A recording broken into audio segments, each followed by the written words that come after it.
Always with the mic. North South Connection Podcast. Network fans, welcome to Wrestling Warzone Monday Night Wars Podcast Series Retrospective. I'm JT, and joining me as ever is my partner Chad. Chad, how are you?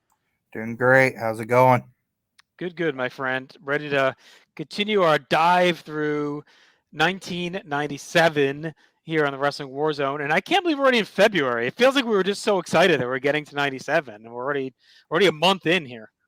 Yeah, it seems to be accelerating. I think that just goes with what we're talking about. Where now, just about every week, something interesting with the show, or one of the shows, if not both of them. So that really helps. There was some lull months where, especially on the Raw side, it felt like, all right, I gotta fire up another one of these bad boys. Yeah. At least feels like shit's happening now. Right. And it's a big night. So we kind of hyped it up last episode that this is the big Royal Rumble Raw. It's 2 hours. It's not live. I don't think it's live. I don't know if it's No, live or not. It's not live, right? So, They taped it January 31st, I think. okay, so a few days old. But Yeah. this is really the start of the bridge era to Raw's War. Yes. Like, we're done with the hour-long episode, 4-week canned bullshit.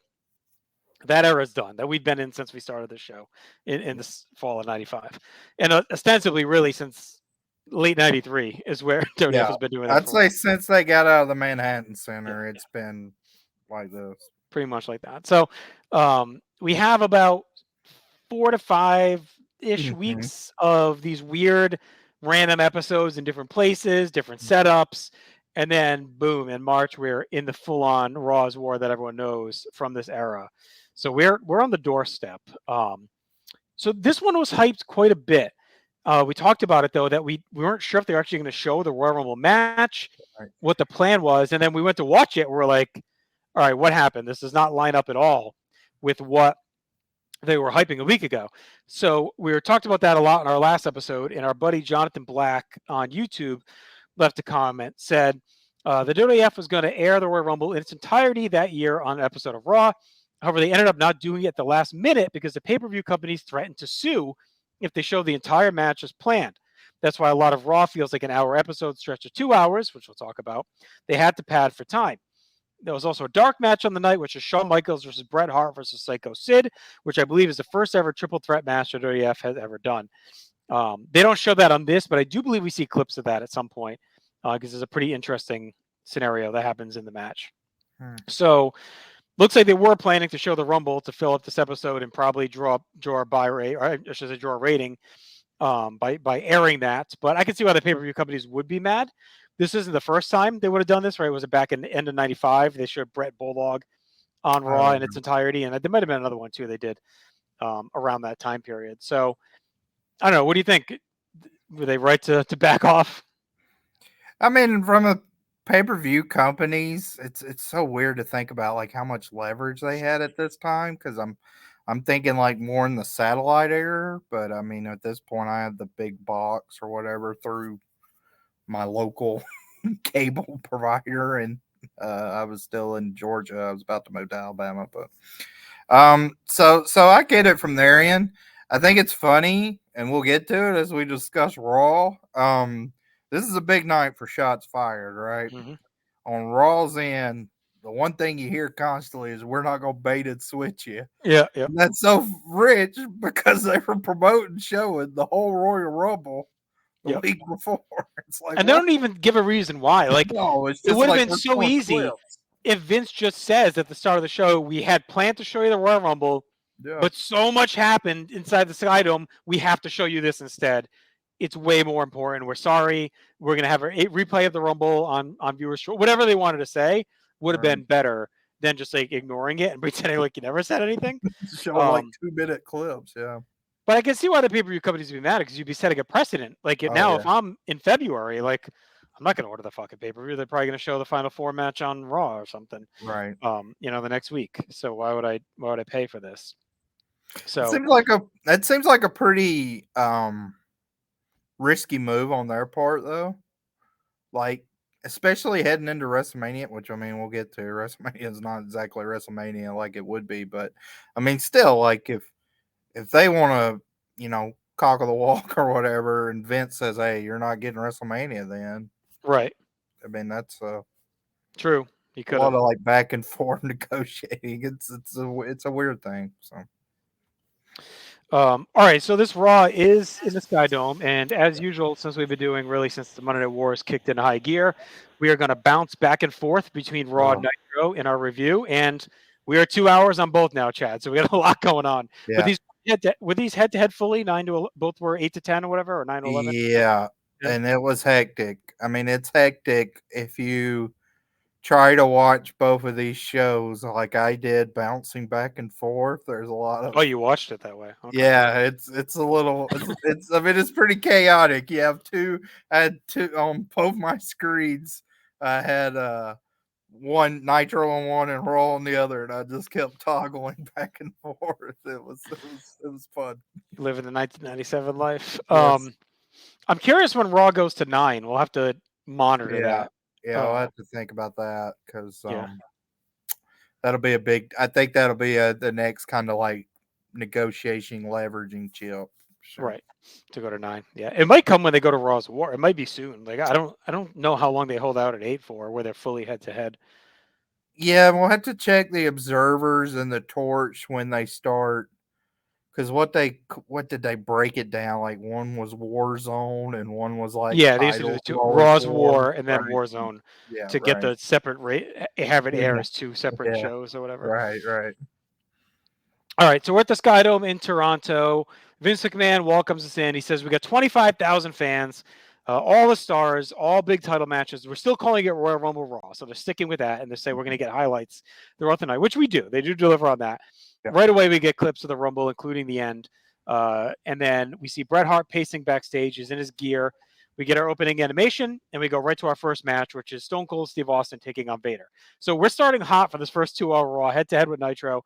Like, they're right into it.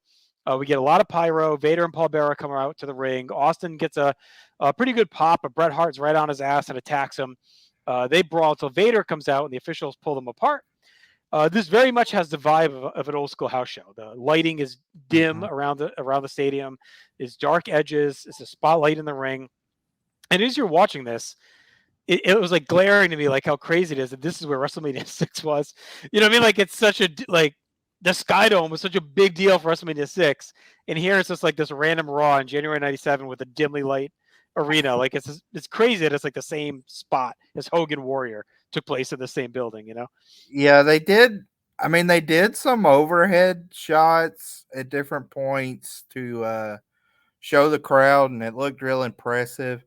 And then every once in a while, you would see the like the iconic screen that's kind of near the hotel, like the infamous like Hogan's going to the back and watching Warrior posing.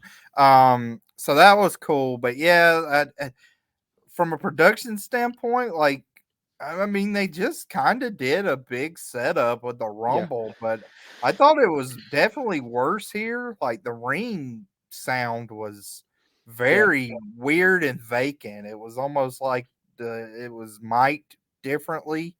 And the crowd, I don't know. We'll get to it with individual matches. I don't know if it was just the matches themselves or they weren't mic'd well, but I mean, historically, Sky Dome. I mean, for WrestleMania, Sky Dome is absolutely 2 for 2 with like molten crowds with 6 and 18. And I mean, this wasn't a overly heated crowd, I'd say. I will say Austin's entrance I thought was one of the cooler moments though, where you see him walk out and you can see like fans start to get to their feet. So that was like a cool moment to see. Well, it's interesting too because they knew this was going to be on TV. Yeah. So at least some of it. I know they didn't know they were going to be airing the whole thing, but I'm sure this was one of the matches that we were going to show. So they didn't really prep it at all for like TV, unless they're just trying to, again, they're trying to save some overhead and run a little bit slimmer, but also present it as a big stadium, and maybe the cost because they just run the Rumble. Right. You know, they wanted to mix it up a little bit. Who knows? But anyway, or maybe they just wanted a different vibe to try and mix it up from the Raw setup. Yeah. All right, Bret gets dragged off as Vince says Bret was robbed of the Royal Rumble in his own mind. Austin follows into the aisle, but officials drive him off. They push Bret away. Austin recovers. We reset. He's unloading. JR and Vince run down the card. Vader rallies as Vince Says him and JR up in the skybox calling the action. Of course, clearly not there. Um, all Vader strikes as we get tons of Rumble and Heart talk. Vader sets up the Vader bomb, teases the moonsault. That allows Austin to come up and hit a low blow. After the break, Vader's back in control. He hammers away, lands a splash. Austin slugs back. He slams Vader, hits a middle rope elbow for 2. JR's hyping final 4. Vince says there's no bait and switch tonight. There's going to be 2 title matches. Vader hammers Austin back down. Austin goes low. Again, he peppers with punches and stomps. Austin takes out the ref out of anger. Vader pounces up and knocks Austin to the floor. They brawl there till we get a double count out. And both men are taken to the back. There were some moments here, but they never really got going. The Brett stuff kind of got him off on the wrong foot.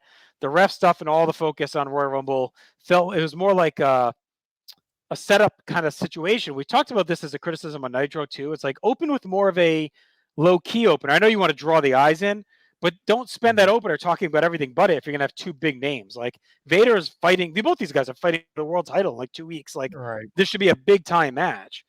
They did protect both guys. It felt more like a fight or a segment. So whatever. It's fine for an opening heater, but not a ton of substance here. I went 2.5 stars, which to me is very disappointing. Yeah, I mean, I went 2 3/4. I agree that yeah, it was a little odd. It did feel kind of more like a segment, I'd say, than a match because I mean we got the ref bump twice, we got this non-finish, Austin low blow twice. There was a lot of kind of rinse and repeat. I think they were going for more of a fight feel, but there was just like no control by either man, and it kind of just felt a little clunky, I guess is the best word. I, I think if you do like a knockdown drag out fight, you can have that be heel versus heel, and it's still engaging. Right. But this was, yeah. I mean, I thought it was good enough just with these 2 in it, but I mean, you think Austin versus Vader in '97. I was hoping that maybe this was something I didn't remember, but pleasantly surprised me, and it came in right around replacement level, I'd say.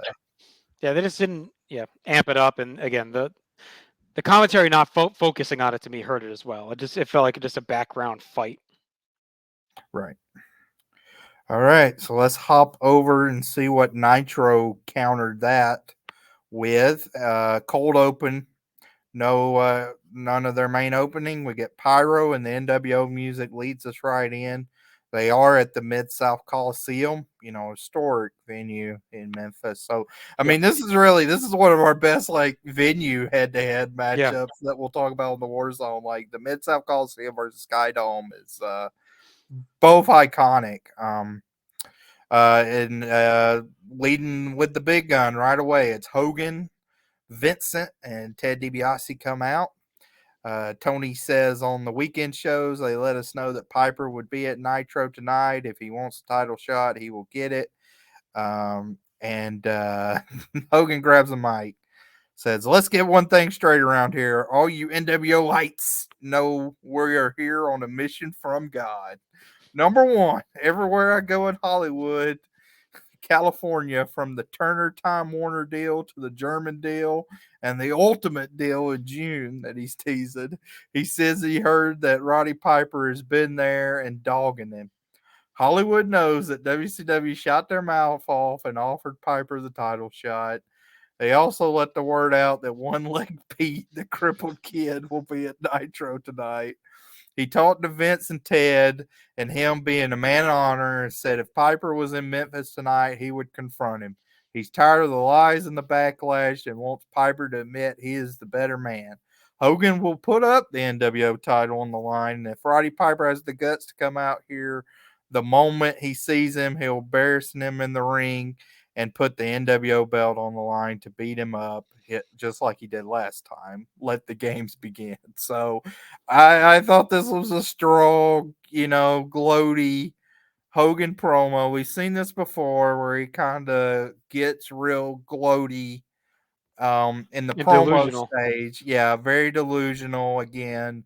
But this was, I thought, a good crowd for Hogan's act here. I think his heel demeanor plays well to the Memphis crowd. And I thought Hogan gives a great performance. You know how he'll put it up the NWO belt again. He beat him up last time. It's kind of your Hogan delusion by the numbers, but I enjoyed it. I thought it was a good promo. It's smart to start off with Hogan coming out NWO music. They Mm-hmm. knew it was a big night on Raw, so they were going to counter program right out of the gate. Right. Um, I like too. They've actually done a good job by having Hogan talk up that I'll defend the title and do it against the Giant for a couple weeks because then it's believable now. It's not just him running his mouth and bullshit. We could Mm-hmm. see Hogan Piper tonight. Like Hogan Yeah. Giant was scheduled for sold out. A couple weeks in a row, Hogan was out on TV saying he would defend the belt against Giant, and they did it. So Right. you're sitting here thinking, okay, we may get Hogan Piper. There's precedent now. So they've done it well with that by not making Hogan so delusional that he just like lies about it. Like he actually has stepped up and defended the title multiple times. So, this isn't like completely empty bullshit that could happen. So I liked that part of it. He said Piper promises 3 fans he'd be here. Hogan says we'll crucify him. So it was a good promo. I liked it too. It was a strong Yeah. start. I'd say segment 1 Nitro advantage, even though you're talking Vader Austin. You would think that would win in a match, but I found the Hogan thing more compelling. Interesting. So Larry and Tony give us kind of a quick reset. Let us know Piper is going to be there. They've told us that. And Larry says the magnitude of his announcement is outrageous. So they also mentioned tonight is Jeff Jarrett versus Lex Luger. So they announced that matchup for later on in the show. That leads us right to our opener. We get a debut hot off the press. Ray Mendoza Jr. versus Ultimo Dragon. Oh man, this confused the hell out of me. So Ray Mendoza Jr. is Viano 5. Was it 4 or 5? He's Because he's got the 4 in his tights. exactly. The person wrestling is Viano 5. He's wearing Viano 4's trunks. He's unmasked for no idea. I don't know if this has ever been explained. Maybe Jonathan Black or some Cubs fan I might have to reach out to. I can't. I don't understand why he's unmasked because he was not unmasked in Mexico to like 2009. So it's Well, maybe it's a because he's not as Viano. Because I think I don't think this is like a one and done for him as Mendoza. But I thought maybe they're trying to get a cheap double duty out of him. Like, oh, one time with the mask off, one time with the mask on. maybe, but But he good doesn't wrestle, lord, right? like The Vianos aren't on the show. So it's not yeah, and like, that's such a yeah. big deal. Like, Well, not to them. I They don't mean, give a shit. well, I mean, but he could Right. say, I mean, like Viano 3 is 3 years away at this point from having one of the most classic mass versus mass matches ever with Atlantis. So anyway, it was very weird. So quick action to start. Good suicide dive by Ultimo. They talk about the Gaelic interpretation. Oh, It's man. I'm been so translated. Well, we finally got the translation here. So the big reveal for this Gaelic translation is the battle is not over until you get home. So there you There you go. go. After 6 weeks of It took us a while to get conflict. there, but we were able to find a Gaelic translator to break it That's what I down. say. I don't know who is fluent in Gaelic, but they finally stepped up to the plate and figured it out. Tony says it's not over until he says it's over. That's his reading of the interpretation there. Um, Mendoza gets a good running lariat, back elbow, head scissor takeover from Ultimo, and he gets a Rana from the top rope, and then the Dragon Suplex wins it. So kind of your basic, 3-minute showcase lucha match here. It was fine for what it was, just didn't have much to develop into, a long form match, 2.25. I will pinpoint and say I think the thing on this is what we talked about, where I do think this Nitro carried a more like showcase feel. Like, Hmm. hey, we're gonna have a lot of matches. I don't even know how many matches Nitro had, There's probably a 9 lot. or Yeah. 10. Yeah. And this is one of those misnomers that we talked about where I think like, and maybe it comes, but Nitro for a while now is not having these like long form cruiserweight matches that Mm-mm. you might have expected. If you watch Pro and Worldwide, in this time frame, you're actually getting longer form matches. They're like 6 to 7 minutes, but on Nitro, we're getting like 3 to 5. Yeah, we're still in So the Express Line Showcase era. yeah, Yeah, well, I'm curious when that starts being a thing. Is it the 3-hour era? Is it really that far away? Like, we'll see, I guess. I don't. It may never. I don't. My theory is it's never as much of prominence as was presented or kind of in your head. So, I but do we'll think we see. start getting more of them, and I think it may be in the 3-hour era where they start like giving 2 or 3 or 4 luchador matches a show just to fill the card out. But we'll see. Um, the match itself, was I agree with you. Like they don't get a ton of time to really get into it. Just a squash for the most part. Dragon I thought looks awesome in the sharp pink tights. I thought those look good. The cruiserweight division is really picking up steam. So I went 2 stars on that. The one thing I'll say too is though this shows like the Gaelic thing shows that they are continuing to do a good job of slow burning angles and making Nitro like one long episodic thing versus like even a week to week thing. It's like shit may not happen for 6 weeks. Like they're really spread stuff out. Like we started the Together thing 6 weeks ago, and they may talk about it some weeks, they may not talk about it some weeks, but I don't know. Here it is. We find out what it is, right? We'll see that later too, where guys earn title shots. They might not get that title shot for like 5 months, and all of a sudden they'll show up like tonight's the night, so and so gets like they're pretty good at actually like keeping things on the back burner simmering, and then they'll bring them up later. And sometimes it feels like it's out of nowhere. Yeah, I'd say with Piper, especially because I mean he debuted at Havoc. He had one match, and he's about to have a second match, and he hasn't. I mean, since Starrcade, he only had what 1 or 2 appearances. But Just one. Was it just the night after? Was that it? I think so. I They don't beat know him if up? that was the night after or the January 6th. I can't recall, but yeah, so not many, and they've done a real good job of kind of keeping him in the back of your head, so it doesn't feel like he's kind of just coming in and swooping in and Right. Yeah. finding a shot. All right, let's head back over to Raw. We get an ad for Thursday, Raw Thursday, which is going to be the following Thursday, because the next Monday has the dog show. Still bumping for the dog show. So they'll be live on the 13th. So on our next episode, we won't be head to head. We're going to have Nitro on the 10th, Thursday, Raw Thursday on the 13th, which is, I'd say, it's probably one of the most, if not the famous off Monday of Raw of this era. Like we get a few with the US Open, we get the Friday Night Raw stuff, but like I think this is really like the most famous of the non-Monday Raws that we get between the dog show and the US Open. So we'll cover that next episode. We get back to the ring. Flash Funk is taking Savio Vega. Flash is dancing in the ring. The Nation of Domination music hits. The whole support staff is out with Savio. Jim Ross is with them as well. We get a clip of Savio turning on Ahmed back at MSG. Ross asks about the fans. Savio says he doesn't care about them, and the Nation is number one. Doc Hendricks steps in to join Vince, and he's all fired up about the big Royal Rumble Raw. He hypes what's still to come. Savio works the arm. They dissect why Savio would turn on Ahmed and the millions and thousands of fans of his, according to Doc. Funk dodges the charge and gets a sunset flip for 2 and chops away.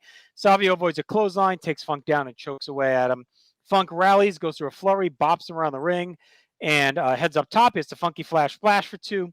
Flash is hesitant all through this, and Savio is not helping. He's definitely a step slow for him to really get going. Flash goes up again. This time he dives into the Nation on the floor. He levels one guy with a hard kick. Flash up a third time, but this time misses a moonsault, and Savio rolls over and covers him to win the match. Farouk and Crush show up in the aisle, and they meet Savio with a big hug to wrap that up. Really nothing going on here. Pure house show fare. Flash had a couple spots, but it was clunky and hesitant because Savio is non-existent at this pace. Like Flash is trying to pace up, and Savio is not meeting him there. His offense is non-existent, and really just the last couple of minutes were fine, but nothing beyond that. So I gave it the 2 because I thought Flash really worked hard, and I liked the close. But beyond that, like Savio is just still a vacant bunch of nothing here. So we won't get his trumpet music ever again, right? Nope, we're done. Let's pour one out for that. It's a big Wrestling Warzone milestone here. We do get the Prequest theme though, and that's a good one. That comes later. That's kind of a nice remix or coda. I went a star and a half. I didn't like this.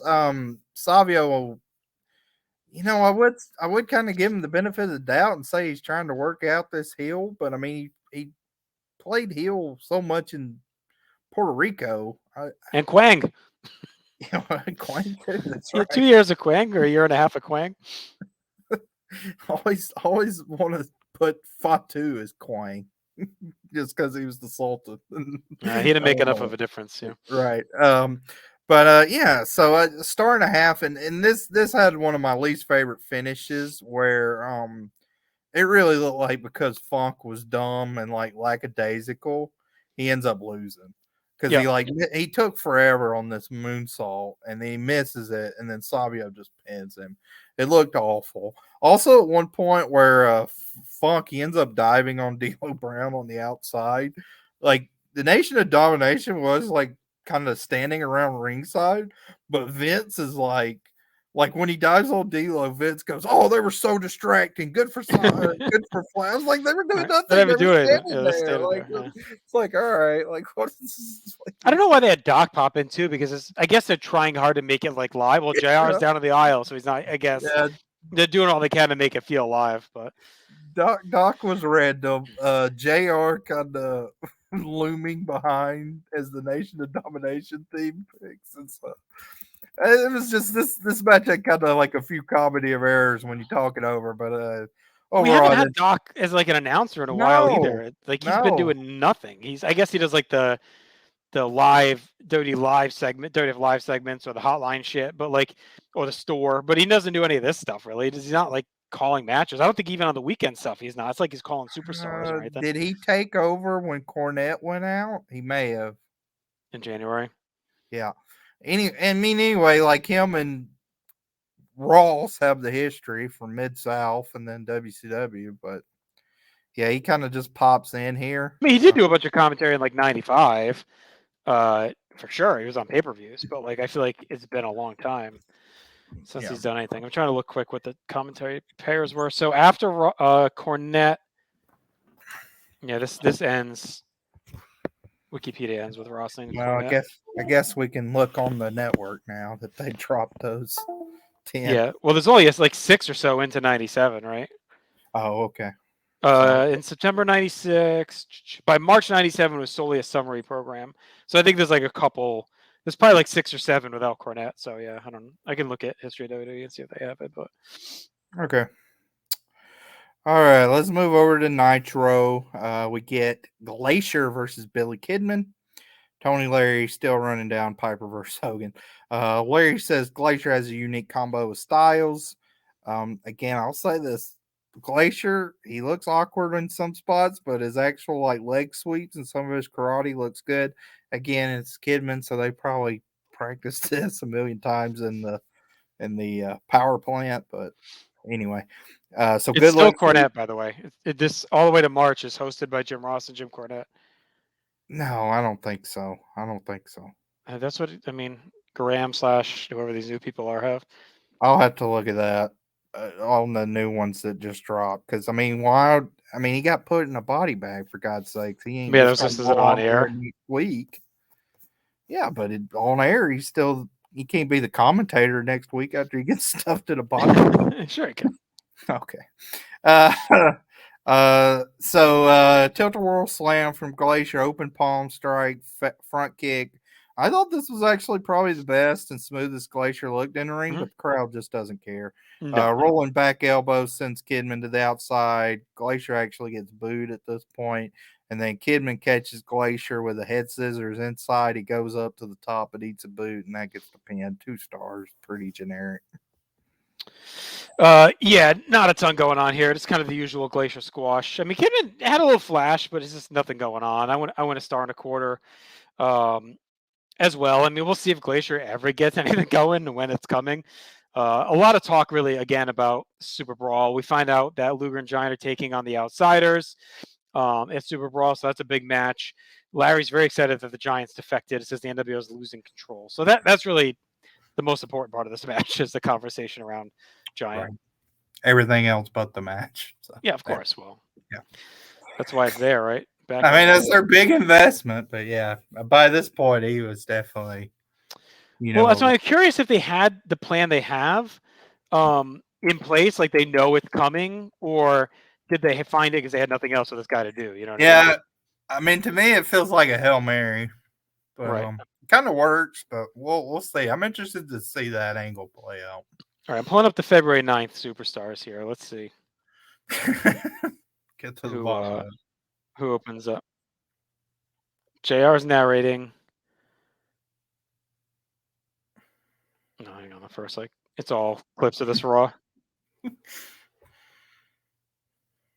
All right, here's the open. Let's see. Riveting TV. We're going to head back to Raw in a second. We're not going to bait and switch you on this. We're going to go back to Raw, I promise. We're not going to cover Superstars. All right, here's JR. Sunday Morning Superstars. Sultan's coming out. Oh, Lord. It's Cornette. He's on screen. That's ridiculous. I mean, he's on screen. Then, I mean, what's the reason? It must have just been to get him off of Vader. I think it was just to finish him with Vader's manager. So, but he's on TV. He must do all these, and then it's done. Because it said that on the wiki page, too. It said Ross and Cornette. That ruin that angle for you? It's over. That makes no sense. It's like what he can't manage, but he can still commentate. I don't understand. Yeah, I mean, why not? You got Doc right there. Just roll him out, like you said. Jeez. All right. Speaking of JR, he's back in the ring. He brings out Psycho Sid for a chat. Vince gets another bait and switch dig in here because he hypes the big rematch tonight and Thursday, Raw Thursday. Ross takes us through Sid's journey as world champion. He beat Shawn Michaels. He beat Bret Hart before he lost at the Rumble. JR asked Sid what he feels personally about Michaels deep down in his gut. Sid says their relationship is a weird roller coaster. You could say it's a friendship on the edge of madness. And Shawn would agree that evil is just evil, and sometimes they're mistaken it for happiness. Evil showed up at Survivor Series for Sid, and in Shawn's case, it showed up at the Rumble. When the coaster ride is over and goes up and down and comes to a halt, he'll be standing, the man, the master, and the ruler of the world. I mean, a usual Sid. I mean, it was a little more focused than normal, I'd say. He's ready for Thursday, Raw Thursday, where he's supposed to fight Shawn Michaels for the world title in a rematch from the Rumble, and then maybe head to Mania as champion. We'll see if he can win there. So, was this a good enough hard sell for next week's Raw for you on Sid's behalf? I mean, I thought this was your pretty generic Sid interview. It wasn't. He didn't say anything like too outlandish that's easily clippable, but it wasn't bad. It was fine. All right, back to Nitro. Well, did you get the Ross report? That was fun. I already moved. We'll go back. We'll start with that next time. I think I have it. We do have an NWO paid ad. Yes. Six and DiBiase are hyping the black denim NWO jacket. It's $80 plus $9.95 shipping from Warwick, Rhode Island, where apparently is their merchandise hub because this is now consistent. That's a hefty price tag. $90 for the denim jacket. Never owned a denim jacket. Didn't you say your dad was a denim jacket guy or no? He was more of like not a denim jacket, but more of like a denim shirt, like a button-down denim shirt kind of guy. He wasn't really a denim, like a jean jacket. You know? I love it. WCW Saturday night, pretty good looking lineup here. Mm-hmm. Jeff Jarrett versus Hugh Morris, Ice Train versus Eddie Guerrero versus Dean Malenko for the U.S. title. So that's a feud that's really, we saw it and we'll see it a lot more and spreading it out between the shows. So that leads us into our next match, which is Ice Train versus La Parka. Really felt like you put in WCW versus the World and put it on randomizer. You got these two guys.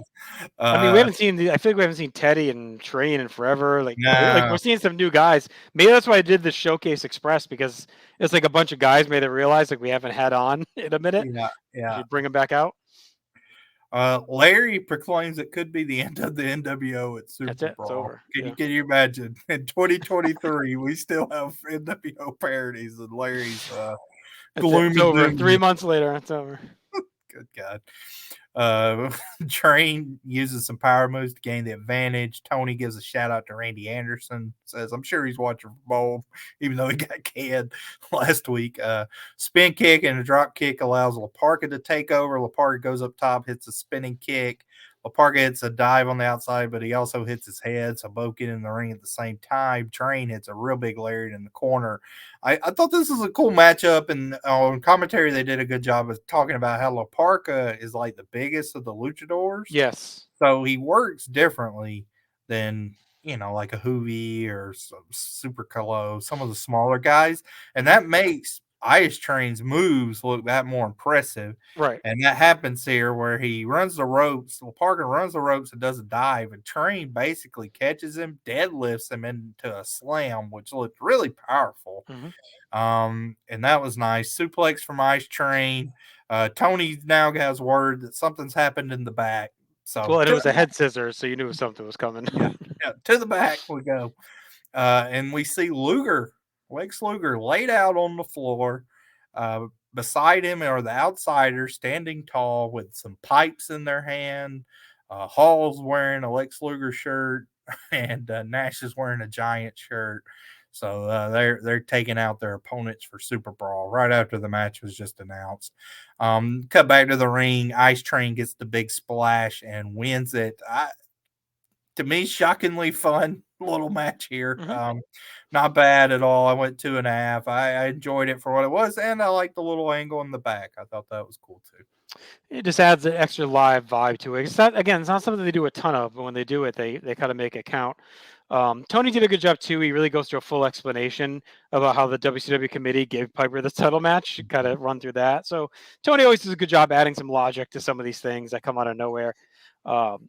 They say Ric Flair's here, the Steiners, like they got a lot going on. They shout out Randy Anderson. So kind of a lot of talk throughout this match.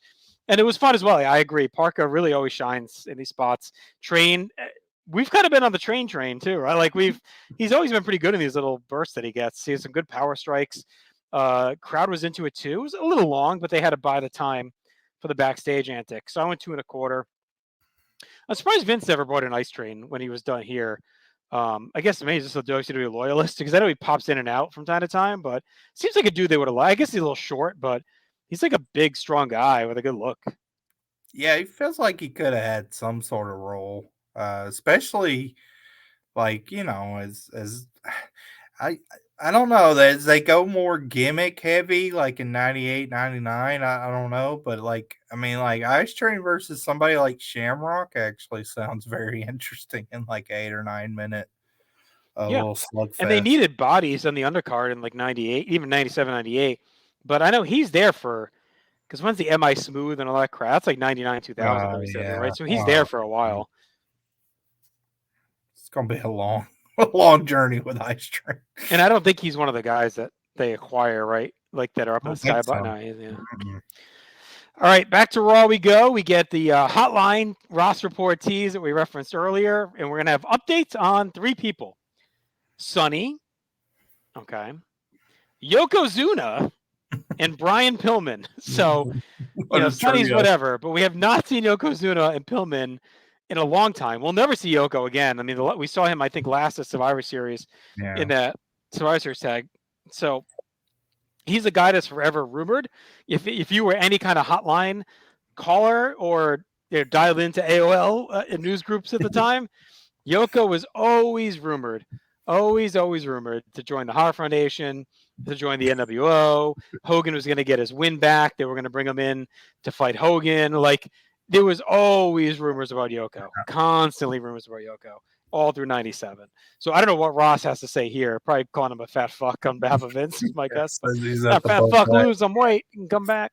Pillman is getting closer to returning to TV. So he starts... when Shotgun switches off of the bars and goes into the arenas, I believe he starts doing color commentary for a couple months, and then he beats up a fan, gets suspended, and then he comes back when he's ready to work. So I'm guessing maybe they probably just are saying he's getting closer to returning to action or something like that. And who knows with Sonny? I mean, she's obviously around. So, all right. They don't bait and switch though. They showed her sex tape. They advertised. They don't bait and switch. Yeah. No, they don't. No. All right, British Bulldog and Owen Hart are backstage. Vince McMahon talks to them about the Royal Rumble. Owen eliminating the Bulldog. Owen says they're on a roll. They don't need Vince stirring things up. But he says he did it by accident. It was every man for himself. Bulldog scoffs. We see some more footage of Bulldog calling him an idiot after he got eliminated him. Idiot. And then Owen and Bulldog then bicker some more, and Owen says he's not an idiot. They argue over who's carrying the team. Owen has a good rep as like a comedic guy, but I think the best part of him is those one-liner hits that he'll drop in the middle of an argument or aloud. It's like he just like out of nowhere will say like I'm not an idiot, but it's like 2 minutes after we said an idiot, like it's lingering in his head and he had to defend himself, and that's when Owen's at his best, when he watch his knee. We'll see that soon, but like just those little lines are what makes Owen great. Cut. Nice new haircut. He's gonna win the Royal Rumble. Yeah, the British Bulldog. I've got a history in Royal Rumbles, and tonight I'm going to remake history by winning this night's Royal Rumble tonight because I'm bizarre. I love that. Tonight's Royal Rumble on this night's Royal Rumble tonight. Yeah, this night. Maybe not tomorrow night, but this night. Yeah, Bulldog's. He's got the what's he got now? The slick back. Yeah. Bizarre. I mean, was that Hulk Hogan's strategy in 1991? He was bizarre, so he took out Earthquake. That's it. So he won the Rumble. All right, we're back to the. Yeah, go ahead. Well, are we could maybe talk about it at our show in, but this felt like Bulldog versus Austin was this show because it's all comedy. Yeah. I mean, do you think they knew by now about Sean's knee? Well, I think that was some of the context that I know Jonathan commented on. Mm-hmm. I need to look and see when that actually was, like when Brett had the meeting. Because, I mean, with the interview, they're still gearing towards Brett versus Sean in the next interview segment. But right. Well, here's what Jonathan said about. Okay. I'm sorry, it wasn't Jonathan. It was Pronk B000 on YouTube, another loyal viewer, which we appreciate. He said, I don't think this came out till later, but Sid was apparently going to win the belt back. I think we knew that at Thursday, which would leave Sean Brett as non-title and Sid defending against Taker. In tough times, Vince always went back to the big guys on top. This was part of Sean's issues, not only doing a job to Brett, but also after jobbing to Sid. So that's what I've always heard too, that it was going to be non-title, that Brett was just going to get his win back because they didn't want to put the belt back on him. They wanted Taker to get the run. So I think that was always the plan. It's Austin that's the tricky part in this. So yeah, I don't know where he fits in yet, but this, I mean, we'd seen them kind of shifting away, but I thought this was the first episode where it was like there was no mention, there was no kind of. Do you think they had Bulldog Owen in mind? For me, I actually think I think they were leaning towards Bulldog Owen versus Vader Mankind, with two teams tagging together, and you're kind of seeing like who's gonna break up in that match. That's kind of my thoughts. I mean, is there any possibility they were planning on Bulldog Owen for the European title at Mania, like the finals? Yeah, maybe. Yeah, and maybe they're at least batting ideas around. But to your point, like, so if it's not Austin Bulldog, Austin is completely lost right now. Yeah, he's the piece I don't know who you match. Because if you tie up that tag team, you have Sid versus Taker, and you have Austin versus Hart. Unless they were going to make that Pillman, like a triple threat, maybe Pillman coming back or something. But it's definitely a lot of moving pieces, which we'll get to. It almost seems like what happens with Sean coming up actually puts stuff in more clarity. Yeah, I'm guessing they I think as of this day they probably still had Austin Bulldog as a possibility, and then they had to have known Sean not far before this, like leading up that week. I mean, we're 10 days out from Thursday. Yeah, yeah. I don't know when he exactly made the call, when he stopped smiling officially, but it had to be soon. All right, so we have a tag title match here. Furnas and LaFon, who've been scuffling, get another title match against British Bulldog and Owen Hart. Vince says it's the largest crowd to ever watch a Monday Night Wrestling show. So another dig there, which he's not wrong, I guess. No, I didn't mind. Yeah. I mean, they mentioned it a lot, like the 25,628 or whatever, but I didn't mind that because, I mean, it is what it is. They got it. So good for them. Yeah. Bulldog and Owen head out. Owen shits on Canada. We see clips of the recent interactions with these teams, with Owen using his slammy. Ross is back in the booth. Doc is there too. They talk about the issues within the champions. Ross blames Clarence Mason, says he's got a lack of focus and he's consumed with the nation. Bulldog and LaFon start on the mat. They trade some offense. Bulldog catches LaFon on a dive. LaFon slips free. Bulldog crushes him with a clothesline. Vince says Doug Furnas has the flu, and Doc says, well, it worked for Sean. Owen tags in, and him and LaFon trade some switches, so LaFon grabs the arm and cranks on it. Furnas tags in, but Owen goes to the eyes. Ross goes through the usual Furnas and LaFon resume. Bulldog tags in. We reset with LaFon as Doc tries to drive more of a wedge between the champions, saying Owen gave away the advantage. Furnas cranks a headlock. Owen comes in and hits Furnas with a spin heel kick. Works through Furnas as Vince talks about Shotgun and Vader and Mankind trying to come together as a team. So to your point, they were seeming like that was a conversation piece here. The champs dominate Furnas and push back on any comeback, slowly working through the offense. Furnas deadlifts Owen into a German. Bulldog cuts off the tag, keeps control. Owen cuts off a comeback with a hard clothesline. Him and Bulldog start to bicker. After a break, the champs are back on the same page. They're controlling Furnas. Comes back with a belly-to-belly on Bulldog. The crowd is completely dead. LaFon calls for and gets a hot tag. Not very hot as he cleans house. They wake up a little bit for it. LaFon grabs the near falls, gets a swinging DDT on Owen for the win. But Owen's foot was on the ropes, so the referee waves that off. We start again. Bulldog and Owen double up and pound on LaFon. Bulldog dumps Owen by mistake. He gets hurt on the floor. Bulldog gets a power slam on LaFon, but Owen is counted out as he was the legal man. Owen hobbles around, and then in a great Owen spot, he runs down the aisle and then stops and holds his knee, and then he runs back down the aisle again, so clearly faking it. To help keep the titles.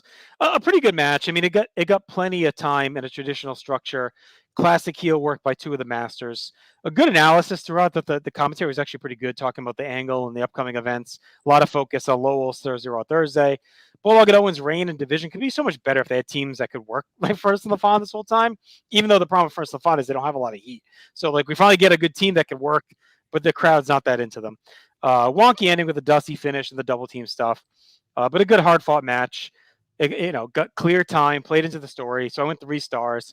And as we're walking through it, Chad, is it possible the plan wasn't Bulldog and Owen versus Vader and Mankind? Could it have been Bulldog and Owen losing to Furnas and LaFon in your house, and then Furnas and LaFon versus Vader and Mankind at Rainier with Bulldog versus Owen? I don't think so. I mean, I didn't like this match. I went 2 1/4. I'm hard pressed to think of 2 guys that have came in and been booked as bad as Furnas and LaFon. Yeah, they look like. I mean, they look like goose every time because, I mean, it's one thing they're not getting great crowd heat. That I think that's partly just them and their charisma not resonating. But man, like, how could you cheer for these losers? Because even in this match, like, Owen gets counted out, so they technically win. But at the end of this match, LaFon is like down for the count because Bulldogs hit his power slam. So LaFon's out. And Furnas, he gets taken out, like, and is on the outside of the ring forever. Like, it's like 3 minutes where he's just out of pocket, like, gone. I don't know. Like, I mean, maybe they get a little bit of the false finish here where Hebner counts the fall, but Owen had his foot on the bottom rope. It's just, it's just painstaking, like how bad they're being booked. Bulldog and Owen have been so protected during this run, like so protected in this feud with the Furnas and LaFon, where you're setting up. I mean, they're going to get a pay-per-view shot in a week and a half or 2 weeks, and it's like they've done nothing to earn that shot. Bulldog and Owen beat them in singles matches. They win here by count out, but it's like, I mean, what have they done to look strong in any way to be the top? They should have never fought until Final Four. They should have had Furnas and LaFon running through other. I know there's not a ton of teams, but you got some teams you can have them beat up. Have them kill the Rockers. Have them beat the Godwins in a respect match.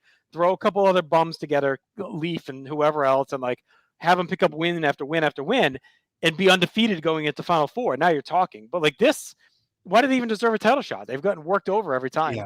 Yeah, there's no justification for that. And I feel like it's just like they can't, like Owen and Bulldog as a team unit is at their worst right now. They're busting at the seams. You got this Clarence Mason deal that they keep talking about on commentary. So, like, they're down bad. Like, this is, like the football team, like the coach is in a scandal. The team, is in disarray with injuries or whatever. And it's like now this team can't beat the other team, even at their worst. Like you get this cheap count out victory when one of your dudes is like I mean, LaFon literally had his shoulder on the mat when the bell rung at the end of this match. So that drives me nuts. I mean, otherwise, like I do think like Owen's comedic performance was good here, but it's still kind of one of those things where I would like more focused work on like their heat segment. I think that's just like a stylistic thing for me where I'm more, prejudiced towards liking like Southern style tag, and they don't really do that. Where like we're gonna work an arm or we're gonna work a leg and tag in and out real frequently. Right. It just feels more disjointed to me. But yeah, I mean, with this coming out, I was like, all right, they're in a big crowd, they're getting a lot of time. This is it. And then my boys Furnas and LaFon, who I love in Japan, they look.